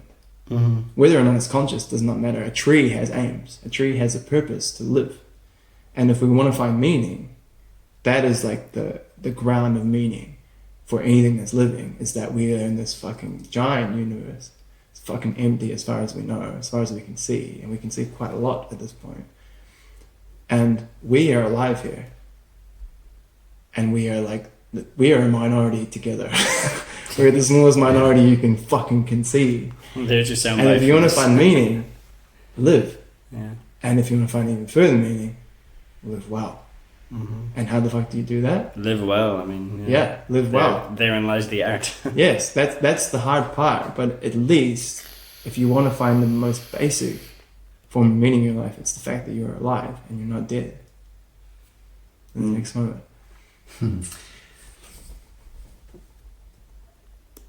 We just released a music video for our band Montyro. It's kind of in the realm of that, just the idea of like, well, just, you know, we are, but, you know, thumbprints on a window on a skyscraper, like we have limited time here, like even if there's no meaning, just live and you know, kind of just what's, you know, if this is all we have, then just go for it. Just do, you know, do what you can do. You will die, and then you won't. All of your suffering and all of the marginalization or whatever the bad things that you experience, you won't remember them and you won't feel them ever again, and you won't worry about them. So what are you here to do? Like you've got maybe 60 years, 80 years if you're lucky.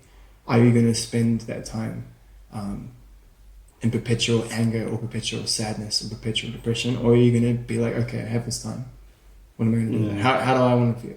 You know, in my situation, what can I do for myself to make myself feel the best way? And you know, being selfish, people think it's a bad thing, but if you think about it, to be moral, you have to be well to yourself first and everybody else. It's a moral action to treat yourself well and everyone else. And then the more moral thing is like in the long term, how does that work better? And if you treat everyone else around you better and yourself better, it's a sort of amplitude. It sort of spreads out between everybody, and everybody does better. That's sure, the right, you know, like so many people have had really shitty situations. I had some mildly shitty situations when I was young. A lot of people that I know had vastly worse situations that they grew up in. Like I can't even imagine.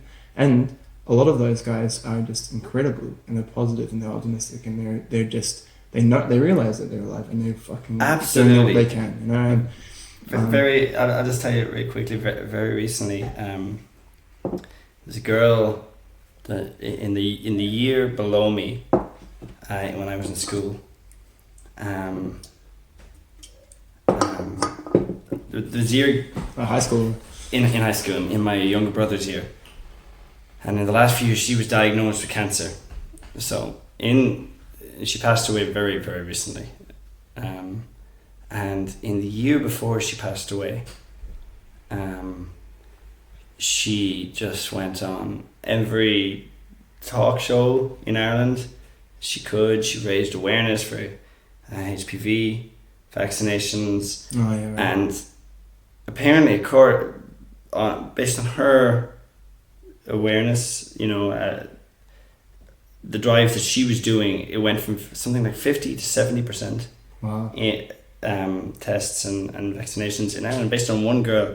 And if you see the interviews with her, she was so full of life. It's the most humbling thing I've ever seen. I've never seen someone do so much in 1 year, and just so full of life and so just driven and determined. It's that they're making a documentary about her now. It probably will be out.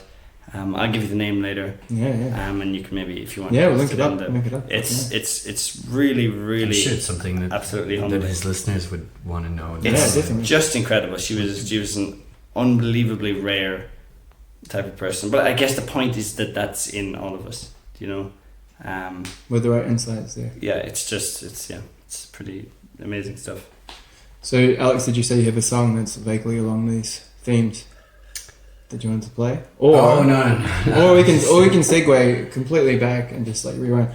You talking about the autumn here and the winter, and this whole works, right? Like we've got this big trough, and we're talking about the big fucking trough people can go through. You guys are in like the seasonal trough of winter, right? And you got like stuck at your friend's cabin for like a day and a half. Yeah. But then you went back and then you recorded a tune. Is that one of the tunes you want to play today, or? It's funny because on that trip we didn't get anything done. No, but you recorded a video in the same cabin. Oh right? yeah, the same cabin. Yeah, that was a few months later. We got trapped. It was in a snow. Like there's kind of this cabin that's locked in by this giant hill, steep hill behind it, and a river in front of it. And we went there in a writer's retreat, and overnight it snowed, and we couldn't climb the hill, couldn't get out of there, and we couldn't cross the river because the river was too frozen for a boat, but not frozen enough to walk over it. And it was a whole interesting experience. Actually, it ended up being a very, very pleasant. Yeah, Alex told me just chilling, reading the book. Yeah, just like, this is great. The guys are all like, we were locked in the cabin. Alex was like, guys, we don't have that much food, so I'll rumble up what I can. He made a delicious potato stew with like potato sides. So it's Irish dream. I was like, this is great, guys. I'm completely okay with this. And I was sitting on the side. I read 1984 for the first time. He came down and he was just like super suspicious of everyone. Yeah, I read the whole thing in one sitting, just from picking it up at start to finish, and then came down and just looking at everyone. Feeling a bit weird. Yeah, but we got out of there.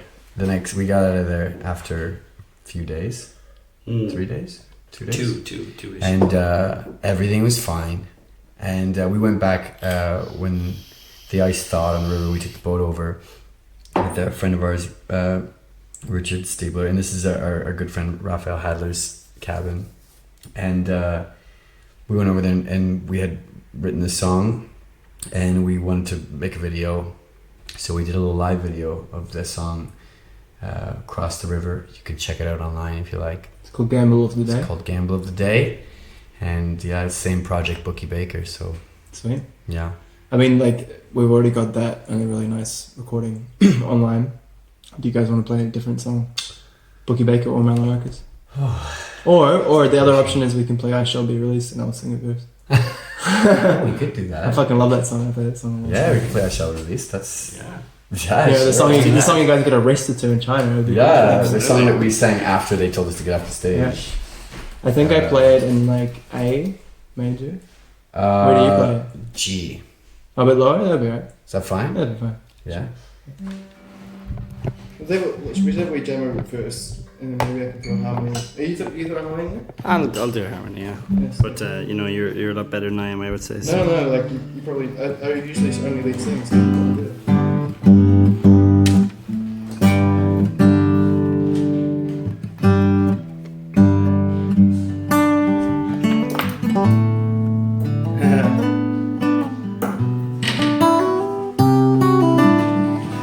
My harmonies aren't what make me the one. Maybe I'll put the guitar away for this. Let you two play. Oh, sure. Then you could. We get a figure. Just play hard. Play G. Yeah, that's nice. Oh, that's very pretty.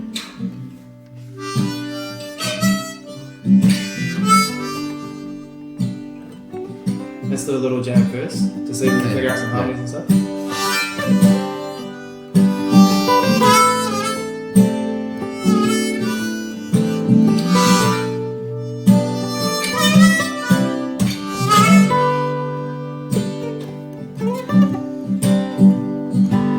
They say everything could be replaced. Every distance is near.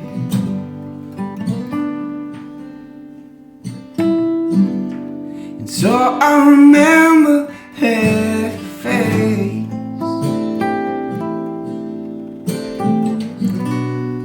Every man put me here.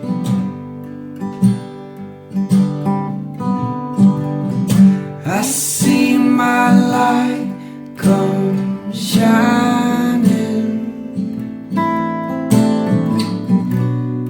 from the west down to the east.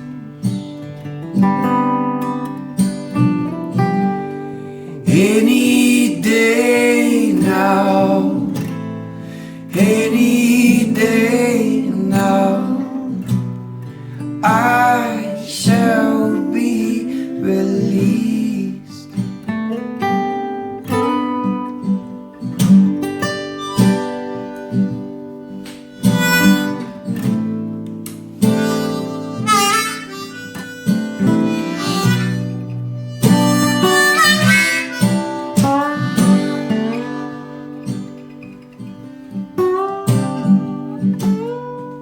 See, every man needs protection.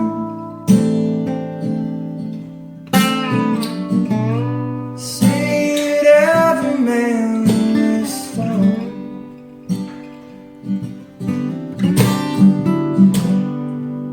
It's where I see my reflection.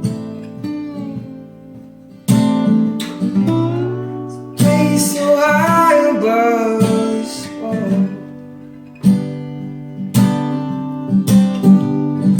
I see my light come shining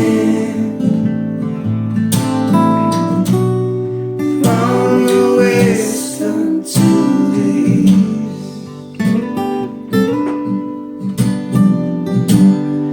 Any day now, any day now, I shall be released.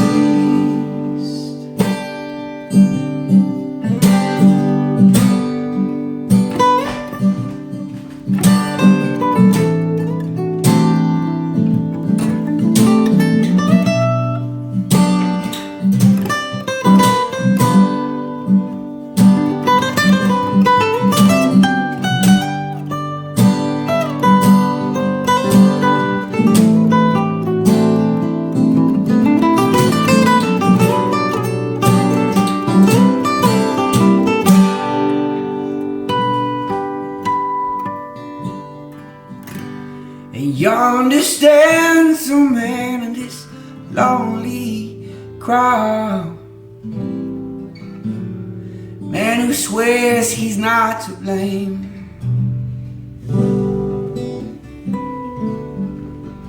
All day long, hear him cry and shout so loud,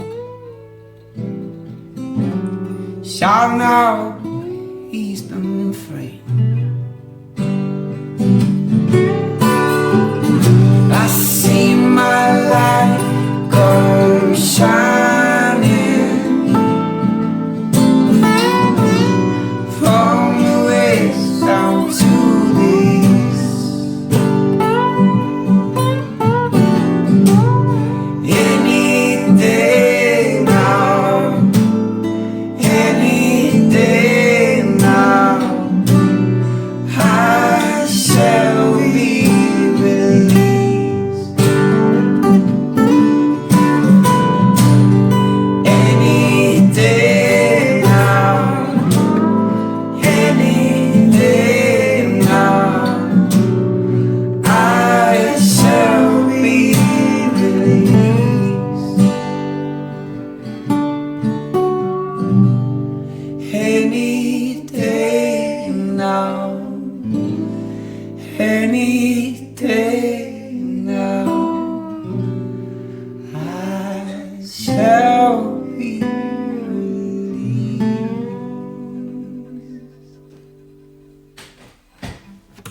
That was pretty. That is. Oh, there's it. Okay. Yeah, that's it. I forgot if that was the practice or not. Cool. It's nice playing with you, man. Real pleasure. Pleasant. First time we ever played together. Yeah.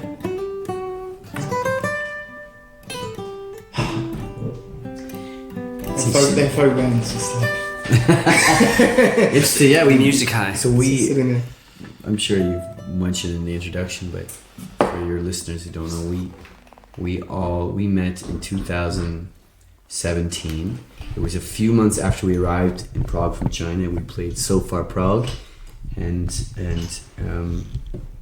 there was another musician. There were the three of us. There was our band Malarukis, and there was another fantastic musician named Hader, Joffrey.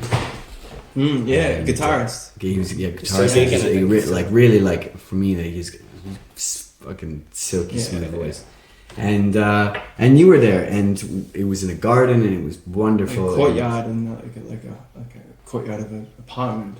Exactly. Apartment block. And it was a real special time for us, actually, after leaving China, and it was just kind of like encapsulated how we felt about where we were at that time, which is playing in a garden, just surrounded by greenery and people who were enthusiastic about original music, and it was just really nice. So it's nice that after a few years we're here playing playing a song for the first time together. That was nice. I really enjoyed that. That's fucking it. That's really nice. Yeah. I didn't even consider that we'd never actually played music together. Yeah. Because we've encountered each other a few times. Like I rocked up to Prague. Must have been 3 years ago when we met, man. Because I think I came in 2 years ago, and you guys played at some kind of a club near the water. Jazz Dog. Yeah, that must have been 2 years ago. It was United Islands Prague Festival. Must have been 2016 when we met. Must have been. Yeah, I guess it would have been 2016. It was 2016. I remember I was rocking around quite drunk. Yeah, so was I. And we were all drinking. And so far, Ryan accosted me and said, "Caolan, quickly, do you believe in free will?" And I said, "No, I don't actually, because blah, blah, blah." And he said, "We must talk further." Oh, that was the Jazz Dog show. Yeah, that's it. Yeah, that's. Yeah, I was hustling the podcast a lot more then. I just started it, I think. You just started it? I think so, yeah. Okay. I started it 2 years ago. So yeah, we met, and then met 3 years ago. I played the show, and then I came back here with my friend Royce, and then just like for like 2 days or 3 days, and then we met you guys and hung out, and you guys played a show. It was fucking cool at the club. It was like quite busy. Packed in. Yeah, I mean it was part of the show. festival, United. Yeah, it was a festival, music festival. There were a couple other groups there. There was a band called Luddy and the. I can't remember what her band was called. Little Minds. And there was Ile Bal, who was this fantastic haunting Turkish singer, electronica kind of thing. He's very good. So it was busy, but I would say it was it helped that we had these two other bands. And that bar is good. Oh, the bar's fantastic. Jazz Doc. I implore anyone whoever visits Prague. They consistently have the best sound. Yeah. It's great acts. Saw Julian Lodge there recently. He's my favorite guitarist in the world. He's this jazz prodigy, young guy. He looks. I was there too. And we had an absolutely pleasant, lovely evening. Yeah. It's jazz, and sometimes he's just a prodigy, and sometimes it's very free form. So it goes, it meanders off into this atonal stuff, and it's very crazy, and then it comes back in a way that you don't expect it to, and when it comes back into the main motif of the song or whatever, it goes like it's like music, like goes sports. so far away that you're like, you never come back from this. You often hear like jazz is like a conversation on stage, right? But like it really felt like you kind of see that like but like watching the Julian Lodge trio, it was like watching an argument, and then like people get excited with each other, and then all of a sudden relax and calm down. It was like watching actually watching a musical conversation. Like makeup sex. Yeah, it was very. It was like sitting in an argument that people disagree, and then someone goes, "Actually, you know what? I never thought of that," and then there's a lovely consensus. We left the concert. And like no one said anything because we're just like, what do you say about that show? It was just really, really spectacular. Yeah. My favorite guitarist in the world at the moment. I think we missed that. I think we just watched you guys and left. We missed that. Oh no! This was the same venue. This is about 4 months ago. It's a beautiful venue that if anyone ever goes to Prague, Jazz Dog. It's on the water. It's completely surrounded by windows, like walls or windows, and it's right on the water, and it's just beautiful. We just wanted to be on record liking intelligent music. So that's settled. Yes, that's all that matters. Nice one. Ulterior motive. Now our next concert that we're going to, Sum 41. So Yeah, I'm going to see some 41 next week. Hey, well, you're on to a date now. Oh shit! We dropped another dead joke. don't 1:30. talk about it. 1:30. I'll give you a fat lip. We can I saw that coming. I thought that was on Papa Roach. I really had to build that. No, that'll be fun. And okay, so Bookie Baker. So you guys had Malarakis performed in China, Right. and been together for a long time, and now you're branching out. You're going back to more your folk Americana roots. Folk is very close to our heart. Like, Yeah, it's Irishicana, Americana. Yeah. Just the duo, and we've heard it just now, and that's the great thing about it. It's just like you just need a couple of guitars, maybe a harmonica. Yeah, it's very honest voice music. or two. Yeah, I really like. And it's very direct. And there's a lot you can do with it. Obviously Alex will write the lyrics. I'll occasionally poke in my head, but it's 90. It's almost all Alex writes the lyrics. But there's a lot more stuff you can like. I like writing moods. Yeah. In music, I think I'm quite good at writing a mood. So how do you guys come up with the song? Does one or two of you come up with some chords or some sort of? Well, I think with Malarakis it was very different, and with Bookie Baker, it's I'm really enjoying like working with Caolan on this, because Caolan is like, I've kind of taken a back seat recently with a lot of, I guess it depends. A lot of the songs, it's a mix. Like it really depends on the song. It really depends. There's some songs that like I might have more influence, and some songs that he might have more of an influence. For example, Gamble of the Day, which I might argue, you could argue is probably both of our favorite songs. Is a song that like Caolan wrote when he was in China. It was like based on a Chet. Yeah, I was really into Chet Atkins. So it's like, Mr. Sandman, yeah, give exactly, me a drink. Like yeah, right. So he wrote this thing, and then he sent me, he's like, oh, I love it. And then he's like, okay, write something, go. He gives the melodies. And it was so, it was such a challenge for me to write lyrics to it, and to, Take up the goes and find another way. Anyway, if you think you might be into that sort of thing, check it out online. But it's a good teaser. It's a good teaser. Bookie Baker, Gamble of the Day, YouTube. Check it out. And then, but this, to me, this song, the bleak winter of Czech Republic. And the winter one, like I was saying, we write the moods, and there's, to get too artsy about it. If I can get artsy, it's fun. But so we have the verses and the choruses and that, and they're telling the story through the lyrics, and then the bridge kind of comes, and it's very, the chords are very, the chords are, they're all very dissonant. The song's called Autumn Winds. Autumn Winds. Not Winter Winds. By the transition. Winter Winds is a song by Mumford & Sons. Great tune. But so the chords are all very dissonant,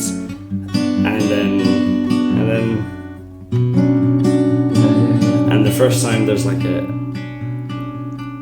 if you're into the music thing, there's a semitone dissonance in each of those chords until the last chord, and then so that chord should make you feel, at least make you feel resolved and stable, erect. All of these. No, you go. No, I was just saying that, like when it comes to songwriting in this group, like with that song, Game of the Day, it was like, okay, write something like this. And often when Caolan writes, he writes like, he's writing, melodies. He's writing vocal melodies within his guitar, which makes it very difficult to write vocal melodies too. Right. So like I'm finding myself trying to like write the same range. It's in the same range where your voice is. Right? Yeah, so that's in Game of the Day. It's like me essentially singing most of it, at least, not the verses, but like the main hook is me singing to the notes that he's written on the guitar, and it was a big challenge. Well, we like to find the balance in between. Like I love folk for its honesty and its simplicity, but there's more you can do than 3 chords also, you know, so it's finding the balance in there. I don't like things that are complicated for the sake of being complicated. Sometimes you need a C and a G chord. Yeah. That's what the song needs. But sometimes, you know, it needs something more complex. Yeah. I mean, like, in this project, it's not just kind of, you know, rootsy folk, just acoustic guitars. You know, when we play, you know, Caolan has his spaceship pedal board out. Yeah, nice. And so it's, you know, I think that's something that makes this project a little bit more than folk. Yeah. And that it's like a bit experimental and you know, it's in many ways, which is great. It kind of leaves so much room for writing when you're like, you know, you're kind of limited in certain ways if you want to be folk revival, whatever, but this is like, as soon as you start dabbling and another thing. But I think the one thing that ties it all together is just, you know, we have the same influences. We're, you know, obviously similar taste. Similar taste. Similar taste. Sure. 2 acoustic guitars, and you know, I think, I think this album that we're coming out with now, it's pretty varied. Yeah, you know, with still the kind of that one. But the thing about the creative, like, there's this thing called creative constraint, and it's when you decide, you know, like in 2019 you have, with a moderate amount of money, you have every single creative tool at your disposal, and it's an unlimited arsenal of creativity. Paralyzed by choice. Yeah, you can be. And if you decide to choose it, this is why, you know, a lot of people may get confused by genre and why people are still in genres, and why perhaps the 2000s and 2010s won't be defined by genre, but they'll be defined by sort of enhancement of the older genres and getting the cream out of those genres, because you're getting the best of them. Creamed folk, that's what we call it. Well, I mean, especially, I mean, there's so many different types of genres, but you know, a friend of ours a few years ago said, when you see the trend in bands, when you can see the current trend, you've missed it. You know, if you're in a rock band or trying to be a contemporary cutting edge band, by the time you see the trend, you've missed it, which is quite scary. You know, it's hard to admit to yourself if you're in one of these bands. But the thing about it is, but folk, I don't think is going anywhere, because it's so, you know, it's so primal. Almost. Exactly, and the way that it's recorded and produced, like, okay, so a lot of the very contemporary modern music is very, historically, it's all been based nearly around the technology that was available at the time. In the 60s, you had the 4-track and 8-track machines, which the Beatles took creative constraint and just blew it out of the water. And like, Beatles are just fucking incredible. 70s, you didn't have any digital reverb, you didn't have all this stuff. So all the stuff in the 70s sounds amazing, and the only way you could get that sound in the 70s was to have a great room, a great fucking drum kit, a great singer that can sing in tune. You didn't have auto-tune. A great technician, and all of the gear that would make it sound good. So that's why 70s records sound so incredible, is because from, you know, source to the final product, everything had to be in line and really fucking good for it to sound good, including a Neill console, which cost like, you know, $50,000 or whatever.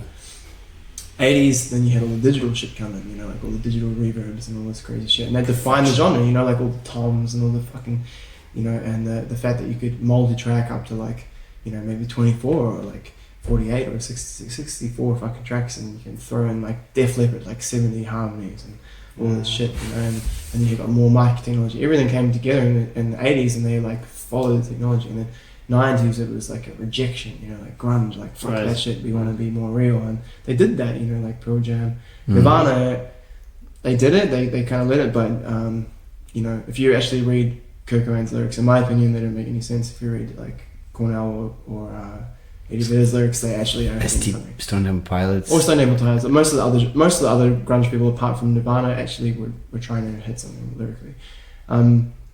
You know, then you follow the 90s, and all sorts of weird shit happens. All the like horrible digital synths come out, and you have like Seal. You know, like Seal had this incredible song, Kiss from a Rose, and it's amazing. But I listen to the rest of this album, and he has another song called Don't Cry. It's great. The rest of the album's like dog shit. It's all these horrible 90s synth sounds and these like terrible like drum breaks that were cool in that era. They just sounded real dated. Yeah. 2000s come along, and even in the 90s you've got auto-tune with Cher and all this stuff comes along. Now in 2019, like, all of these technological revolutions in music have happened and they've influenced the genre. 2019 is just everything goes, and what matters in the end is the pure direct experience of like what it actually is, and that translates. There's a reason why Bon Iver is so fucking huge. Yeah. And Fleet Foxes. They are fucking incredible, and their recordings are incredible, and they're hit on something that's real. We've seen them both live. I haven't seen Bon Iver. I've seen Bon Iver live, and we saw Fleet Foxes live here in Prague. And it's a moving experience. It's just out of this world. Yeah. Darling Side are the other folk band that I would give it. Darling Side? Darling Side. Yeah, okay. And Shaky Graves is my other. Shaky Graves, yeah. I love Shaky Graves. Yeah. And he plays with a guitar, and a suitcase, and it's Talisman. Some of the most incredible music I've ever seen. But I have a real frustration with people who say, "Oh, the music is, there's nothing good being made now. There's nothing good." Oh, it's just absolute rubbish. Speaks such laziness. Yeah, it's complete rubbish. And the thing about, as you say, like if you guys are choosing to do the folk Americana duo two acoustic guitars thing, the thing about the beauty about that is that it gives you a constraint. I mean, okay, like you can add the pedal board and add sonic realm, but you still have the constraint that you can't add a bunch of other things. But the thing about is that forces you to create really good songs that just on their own, in their raw form, they have to stand up, as an actual song. I mean, there are a bunch of songs that are like top 40 songs that were massive #1 hits that you can try and play acoustically, and you just can't even play them because they're production songs. Right. I mean, necessity, is the mother of invention, and especially with music. Like when I'm playing. Like I love obviously folk and I love playing the rock, but I love playing country gigs or funk gigs or metal gigs sometimes. You know what I mean? I really like playing it, but even with music, if you subtract things, if you pick your favorite scale and take away the third or take away the fourth from that scale, it immediately gives you a sound. Here's pick it up. That what's his name? Josh Homme. Queens of Stone Age. That's his whole thing. Take away a few notes and you have it there. Sometimes when I'm playing a gig and if I'm having fun with myself, I'll pick three. He's an exhibitionist. That's part of the reason the shows are so popular. Well, they're unexpected. Give the people keep them on their toes. But I'll pick 4 frets on the guitar or 3 frets and say, okay, for the next half an hour I can only play in these frets. And you end up, as anyone with a pedal board with about 50 pedals on it can tell you, you know what I mean? Sometimes it's too much choice. It forces you to create paths that you wouldn't already have taken, and it eliminates all the other paths. And to bring this back to like a weird sort of metaphysical transhumanist vibe, which is like always the goal, at some point. This book that I recently read called Neither Ghost Nor Machine, who the author of which will be on the podcast next week, his name is Jeremy Sherman. One of the whole shebangs of that whole book and the whole theory is that you have this primordial soup of all sorts of chemicals and reactions and dynamics, energetic dynamics that are rocking around. Things are just interacting with each other, and there's no consciousness or life, and nothing that's like regenerating, to the point where you call it life. You have things that might happen, such as tornadoes, right? Like a tornado or a whirlpool. They self-regenerate to a certain point, and they'll create like a dynamic that is consistent, and you can describe it as a tornado. It has this behavior, and it's doing this thing, and it's feeding into itself, and it's creating this thing that's moving around. And the idea of Terence Deegan's work, one of the ideas, is that at some point over the vast history of all of these different energetic interactions that are happening all the time, selves emerged, and the reason they emerged wasn't because of complexity, but it was because of the complete opposite. The same as we're talking about music here. Limitations, dynamic constraints. So what that means is like the limitation of all the interactions that can happen in a certain place much like you're saying you're only using four Yeah. frets, or you only have 4 tracks and use it to record, and because you have that, you have to make the most out of those other ones. And at the same time, you're eliminating all other possibilities that can happen. This is what he argues is how life emerged, is that a bunch of circumstances happened that forced all other possibilities for that system to be impossible. And by virtue of that, it sort of like the system continued. And then from there, you know, emergence happened and like all this other shit, like you have to read the book. But it's interesting that, you know, constraint is actually a beautiful thing that can create some of the most profound things, potentially even life, in music and in art and so many other things. Yeah. It's not necessarily like all the complexity that we have, Yeah. but it's actually like the reduction of the complexity to something very simple, and then finding the most, you know, amazing way to express that as like And art. yeah, I mean, I can't speak to life, but in music, especially. Neither can I, man. I'm like a fucking Luddite trying to explain this, and Jeremy Sherman's probably gonna hate me for butchering his theory. But. In music, like I talk guitar to quite a few people, and I always try to just bait it into their head, just constantly drill it, that okay, you might spend the first few years learning how to play really fast, but just put time aside in the next 5 years to learn to not to, because if you're ever playing with someone who just plays, you know, if you start at 10, you've nowhere to go, you know. So restraint. You don't get moved by staying at 10 dynamically all the time. So pull yourself back. Yeah. You know what I mean? But not just that, but like in terms of like jamming and playing with someone, right? But like also writing. Like with writing, you start with one note. Like sometimes you start with one note, playing just something simple. You just have a bass and you just hit B flat, like slow, and repeat it, and you can build off that. And like I've in my own experience, in writing, like I sometimes as an exercise, I'll do that, just play one note, and kind of sing around it. And it's just like, oh man, you can do so much with just something that starts off just so simple, you know. And I think there's a lot of value in that. Definitely. Yeah, and the thing about, like, you know, you've got, as you're talking about, you're like the complexity of jazz or actually especially classical music, or like the shredder culture where you have like these virtuoso guitarists that just like or some of the R&B singers that are just like and they're playing, you're singing all the fucking notes. Yeah. And one of my friends, Mark Churnside, he's a great friend in Christchurch, and he put it to me in this way, and I was like, man, this maybe that's true. He's like, because he's from a classical background, he plays classical piano, and he's a very good musician.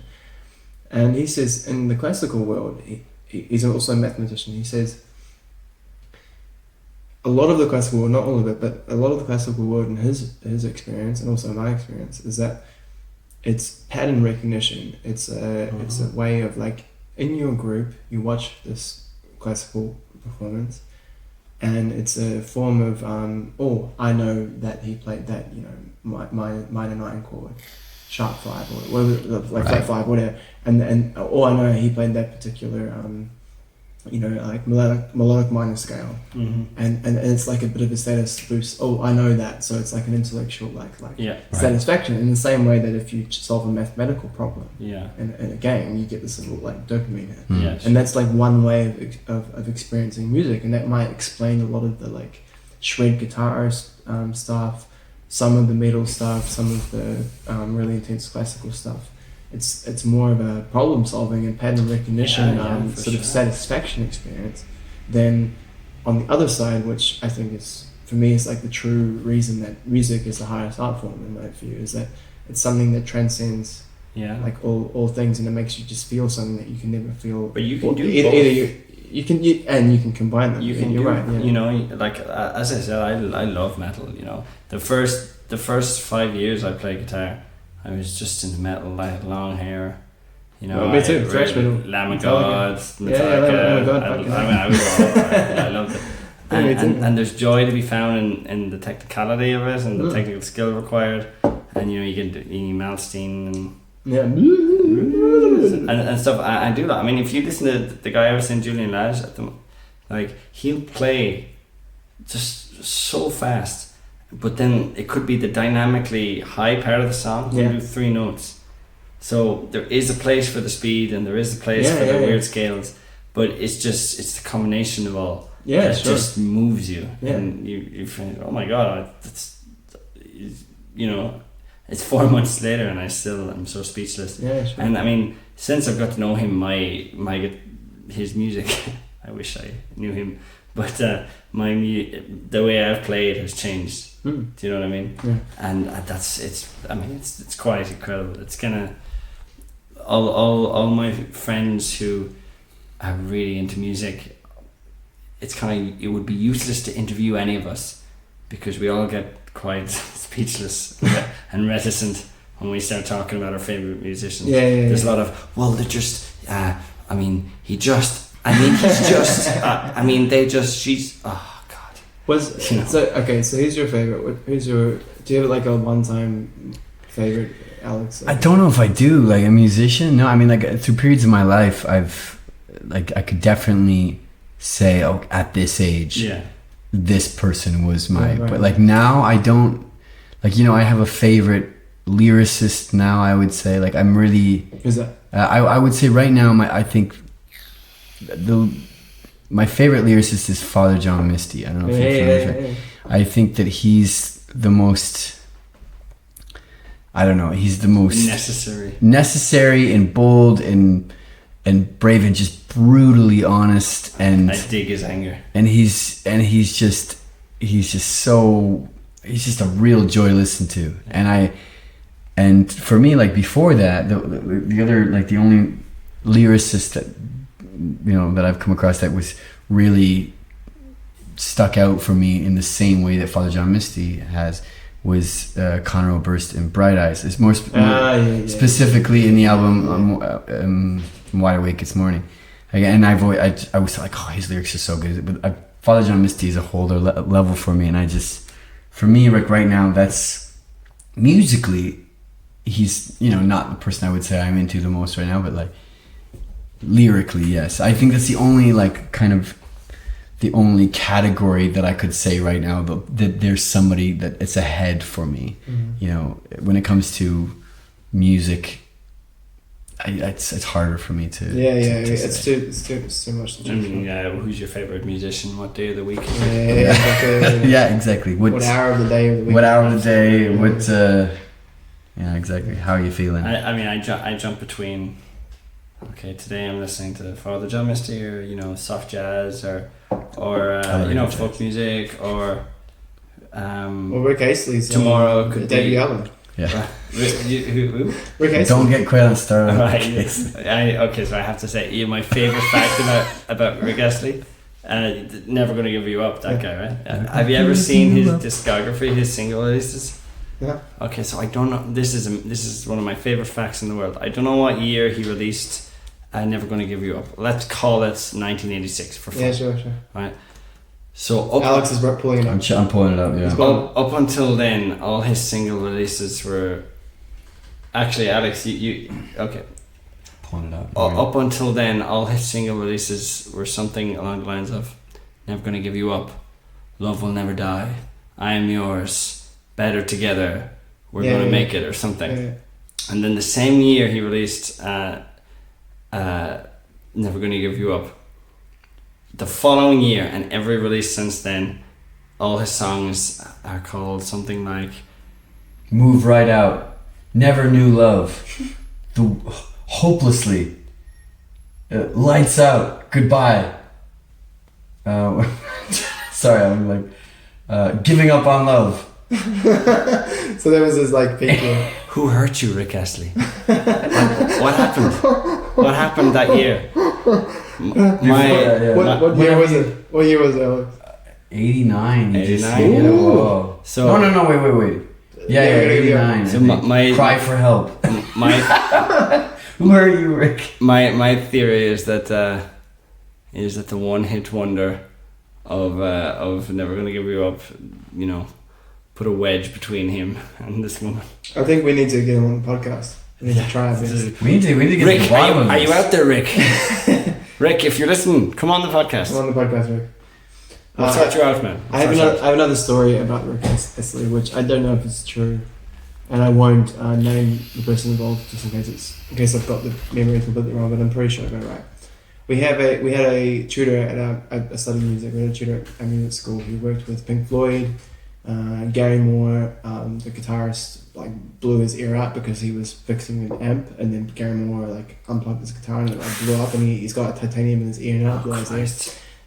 He toured with Pink Floyd in the 90s, and apparently he used to do MIDI work, and Rick Astley's the album that Never Gonna Give You Up was on. They record the whole album, all the MIDI, all the Whenever You Need Somebody is the name. Whenever You Need Somebody album.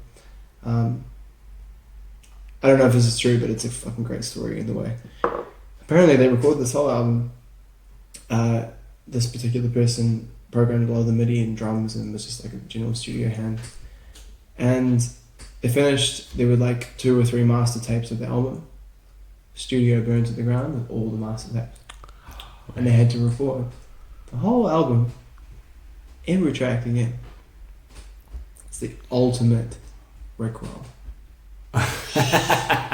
And it's true. It's a fucking true story. He had to sit through all of the like MIDI drum programming, all of the other instruments they recorded, and all the vocal takes. That's awesome. You imagine sitting there. Maybe that's what the album's We're no about. strangers for love. Cry for Help. That's probably a song about losing your fucking album. Yeah, He lost his losing your mind. house. He lost his mind. Man, Alex and I, you know, we used to do a comedy show, and one of the episodes for that, The English Breakfast? yeah, English Breakfast. One of the episodes for that, we the sound was recorded badly, so we had to record some of the scenes again, and it was a web The series, first episode. about 5 or 6 minutes long, an episode, and we had to record some of those scenes again. Our And producer I was was huffy for that day because we had to record some of those scenes. I have real what's the word? I have real dislike of repetition. Yeah, it yeah, makes sure, me sure. it makes me absolutely crazy. Yeah. Just to do anything again, Yeah. it drives me mental. Yeah, that was I our can't first imagine. episode. And you imagine the 80s where you can't really... Yeah. You can polish things up to a certain extent, but more likely you're probably just going to do the take again. Absolutely, And again for like 3 days on the like 2 verses of the vocal take, because you have the budget as well. Yeah. And you want to make it perfect, because that's how it works. 80s And- polished pop. Oh, Yeah, 80s like- polished pop yeah. required 100 takes. Special sector of hell. You know, Yeah, those yeah, recording yeah. sectors. Oh god. Do you boys have any... do you have another song you'd like to play before we wrap it up? Yeah, sure. Yeah. A Bookie Baker tune. Bookie Baker. Let's do Ponder on Song. Let's do Ponder on the Sun. We need to take a moment to tune our. Yeah, go for it. It's a very. Yeah.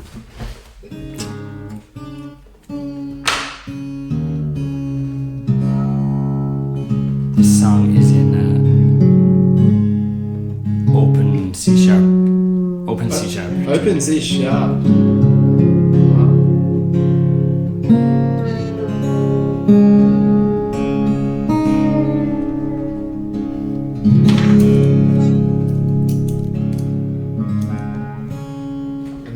Alright, so the song. Let Caolan take a last puff of a vape. And the song is called Ponder on the Sun. Yeah. 1, 2, 3, 4.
Sometimes when the levees break, I can't hold my thoughts at bay. Galaxy comes to me, all of its enormity, picks me up and carries me 1,000,000 miles times 93 to the sun.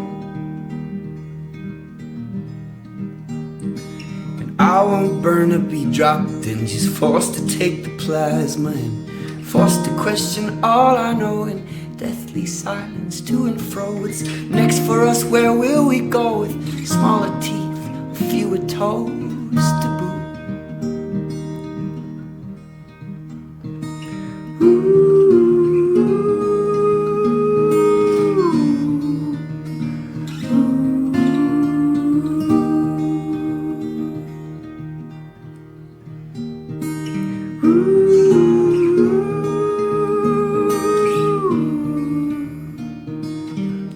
Around my way, bummed around my way, bummed around my way to sun.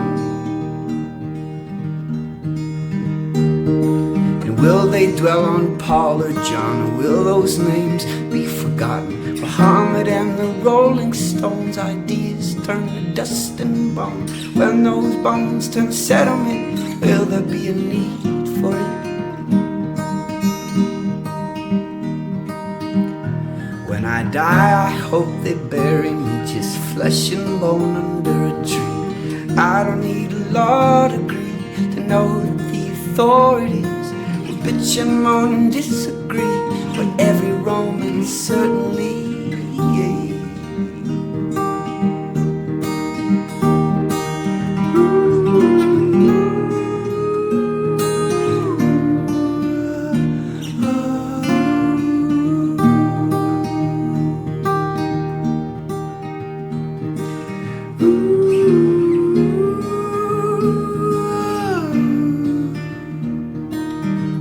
Around my way, bummed around my way, bummed around the way to sun.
Sometimes when I think of us, think about the floating dust, how it dances in the light.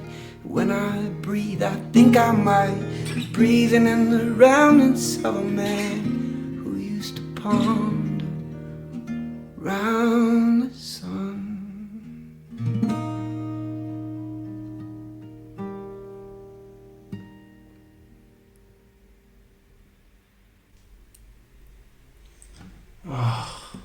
I fucked up the last note.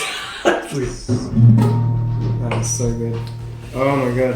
That's live music. I think That's live music. I put a weird note at the end there.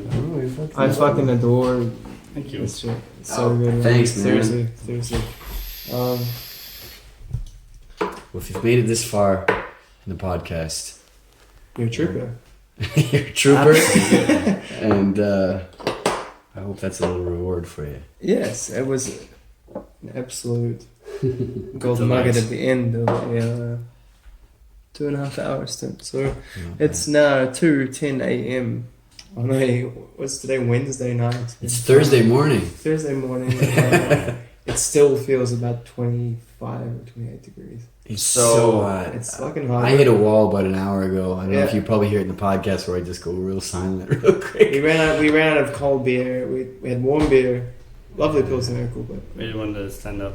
So, to anyone listening who is considering pursuing a career as a full-time artist musician, there are downsides, but you can stay up till past 2 on a Wednesday yeah, and suffer no repercussions at all. Yeah.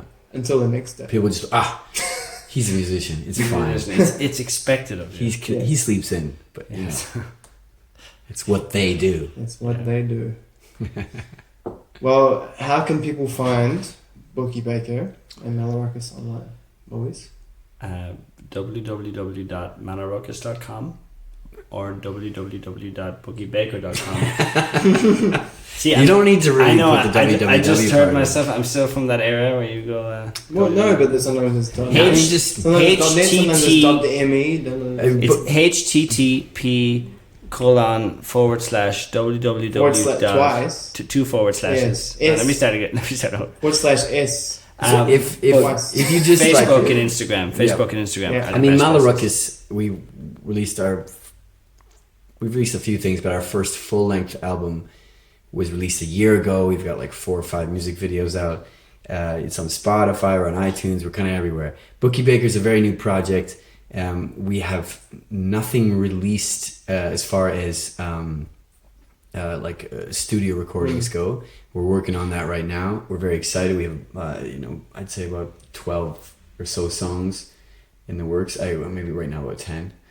10 finished, and working on more, and we're really excited about this project. And we're lining up a small tour in Ireland right now and playing a few shows abroad. And When's the tour on? in the end of July, this July year. 2009. I say tour is a very Vague term, but It's generous. it's a very generous term. But if you look on bookiebaker.com, you will see what it. Yeah, bookiebaker.com, and we'll have some new stuff out. And there's one, we have one live recording out there where we mentioned before, Gamble of the Day, and there's a live. There'll be some stuff coming out anyway. Check us out. Just man, if you guys enjoyed that as much as I did, which I thoroughly enjoyed, I had the headphones on and I was just blissing out. Jump on bookiebaker.com, check it out, and jump on them. Especially like the new cool thing to do is to subscribe to people's Spotify's. That's the new cool thing. So get on the Bookie Baker Spotify, subscribe to We don't them. have We it. don't have it yet. Well, But we will soon. they will at this We at the will. point this Just We're working on it. Be patient with us. Be patient. Come on this journey with us and pay us to be on this journey. Yeah. Well, someone will. All right, guys. Alex and Caolan, thank you very much for coming on. Our pleasure. I fucking loved it. Thank you so much for having us. This is great. I really enjoyed It's it. been a true pleasure. I am a long-time lover of podcasts. I'm delighted to have been on one finally, and yours especially. Thank you so much. Gutenberg Press 2.0. Yeah, Gutenberg Press. Part of the revolution. Yeah, totally. When I met you guys and realized you guys were smart and interesting, I already had like a secret agenda to get you on the podcast. Oh, It did just you? took me like 2 or 3 years, but no, it's like that's Well, all right, guys. Check out Bookie Baker, and we'll see you in the next episode of the Good Time. Hello. Thank you very much for listening to that. If you made it this far, you've listened to a whole 2.5 hours of us talking and singing and laughing and making up nonsense and riffing on deep things. If you've been enjoying the show and the yarns and the episodes, I would really, really appreciate it if you could take 30 seconds to jump on to Apple iTunes, Apple Podcasts, Spotify, I don't even know what the other ones are called, Stitcher, Podcast Addict, any of those things, and give us a rating. Also, feel free to share it with any friends that may find this podcast interesting, or share it with your mum, or share it on your fax machine to the closest fax number that you know, or every fax number that you have. Just send them through a fax of the Good Timeline. That would be amazing. In the next episodes coming up, I have an extensive review on cannabis. because in New Zealand we're going to be potentially legalizing cannabis next year. There's a referendum going on. And I wanted to look at the actual benefits and actual risks of legalization and at the plant itself.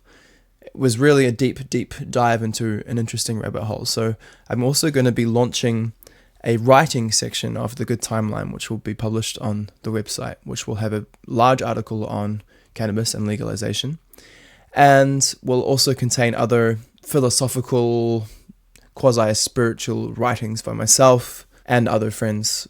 Anything that's sort of thought-provoking and interesting and deep will go up there as well. So if you're interested in reading a blog, jump on there. And until the next episode, I will bid you farewell. I hope you're doing amazingly wherever you are in the world.